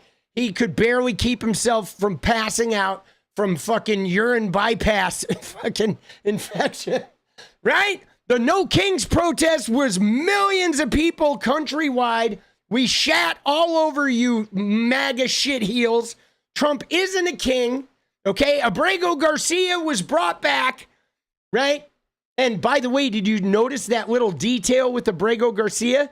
Because Trump has a little problem, because Trump went before court with his DOJ saying we can't get Abrego Garcia back. And they had actually gotten a grand jury indictment against him a week before. So they knew they were bringing him back, and his lawyers were lying about it in court, right? Oh, shit, boss. Oh, shit. We're going to coronate Donald Trump as king of Trumpland, formerly known as the United States of America. King of Trumpland. Today, Friday the 13th, the last day Trump's president. That's it. Tomorrow we make him king. We're going to change on the his United birthday. States United States of America, we're going to change the map to Trump land. Oh, yeah. MAGA Fest episode 99 starts tomorrow. Dude, yeah. Dude, what are these guys doing, bro? Like, dude, these guys should be arrested for fucking stupidity, boss. You know what I'm saying? Like this ain't even treason. This is like, excuse me, what's the charge? The charge is dumb fuckery, bro. That's what the charge is, dumb fuckery. It is like a MAGA circle jerk for fucking people that have Confederate flags hanging on their bedroom of their house, right? Washington Tea Party. In reverse. MAGA. Cut. It's going to be his birthday. The MAGA. birthday. He's like, cut. Dude, they're thinking, yeah, dude, what a great take. Oh, was that a good take? Yeah, that was a great take. Oh, I said Trump land twice. Oh, you said king 10 times. Oh, yeah. Are we going to go jerk it? Yeah. Oh, let's go. Dude. Oh, my God. Dude, he's like, yeah, that was a good take. That's the take. That's the keeper. Right? Oh, shit. Dude, what are we doing? Oh, my God, bro.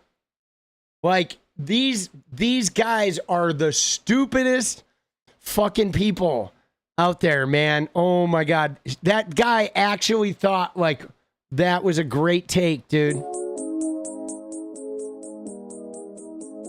Uh-oh, more bad news for Donald Trump, and the guy is losing it. If you go... Right. You might have heard that Trump signed what he called a big... Dude, it's 2 a.m. though, baby. Dude, I would love to do this all night, but I have to go make some videos.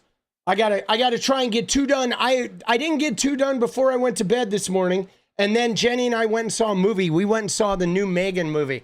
It was good. I really enjoyed it. I fell asleep 3 times during it, but everything I saw was really good, and Jenny loved it. So I'll say that about it. I've not been sleeping well, guys. I'm doing too much work. Oh, shit, bro. Yeah, I fell asleep 3 times, dude. It was not my fucking shining moment, but that's all right. We're going to fucking get the, thank you again, dude, to Elf and fucking for those huge fucking donos and everybody else with the donos, all the new members, guys. Like, seriously, huge. Like, thank you guys, dude. We're fucking killing it. We're killing it. We're growing. Yeah. Yeah, the Megan movie, though, is not, it's not a horror film. It's, like, different. It's like a spy movie almost, right? But it was good. And it wouldn't have mattered if I snored furrow because there was only one other person in the theater, right? We go during the day, and the theaters are pretty thin. But, all right, we got to get... set up for edit mode. I was forgetting what I'm talking about here, but there we go. Now we got it. There we go. There we go. There we go.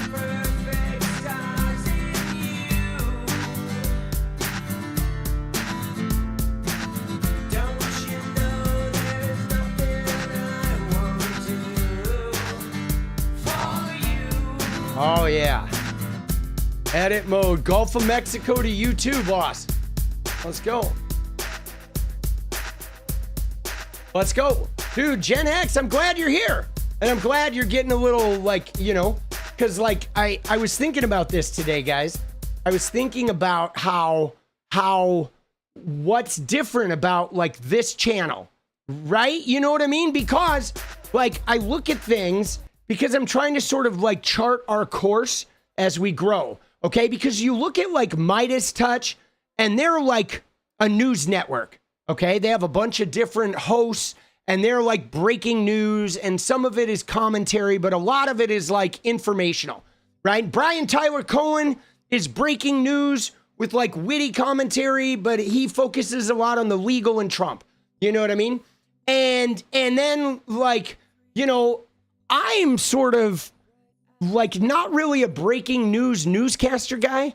I'm more like a color commentator, okay, that comes in with the news and talks about like greater societal things. I try to take my wisdom of a life lived and an experience of like knowing and being around a lot of people, and I try to take news things and bring them into a larger philosophical context, right? That includes like personal stories about my life and my experiences and a lot of shredding people and making fun of them and like sort of ridiculing and you know what I'm saying? Like, but it's more like a color commentator than it is like a reporter. And I am now trying to sort of like embrace that more, because I'll be honest, in the beginning I was like, I wanted to be like a news guy, but I'm not really a news guy. I am a color, right? And so we're gonna embrace that. You know, we're gonna go in and we're gonna embrace that, and we're gonna go deep with that, and we're gonna keep evolving. All right, that's my take on it. All right, more like you guys. Yeah, hell yeah. I'm just a man on the street, bro. Energy, yes, dude. I got some energy. You know what I mean? And let's go. You like the Vanguard too? I like the Vanguard as well. It's an opinionated take with a broader context. I am doing journalism, but I feel like I'm doing more like,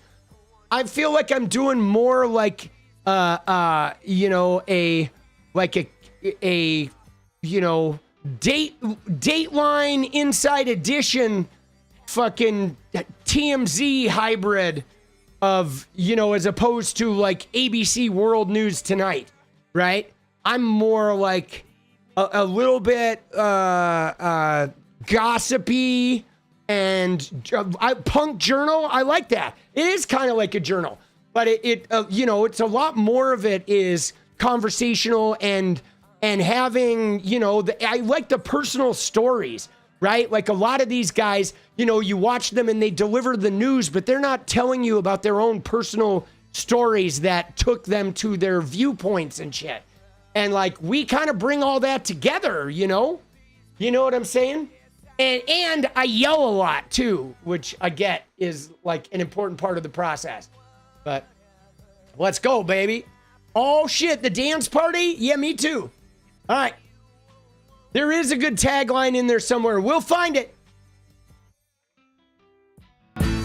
Abracadabra, 1, 2, 3. Please make them disappear.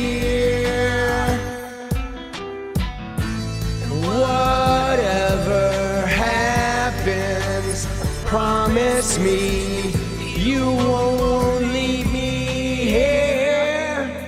Good night, guys. Let's fucking go. I'll see you tomorrow. Take care of that mental health. It's getting crazy out there.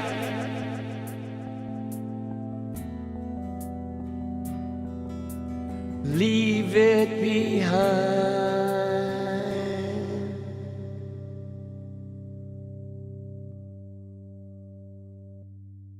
See you tomorrow. Good night.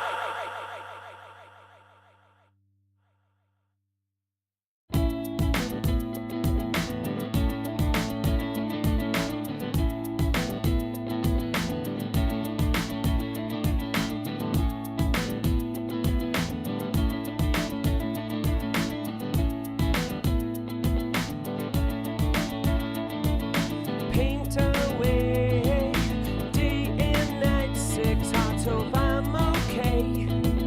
You're alright, goodbye then if you dare. Someone new is pulling everywhere. I'm afraid to let them. Nothing is what I say. I feel far away. Nothing is what I think. I will drown in pain.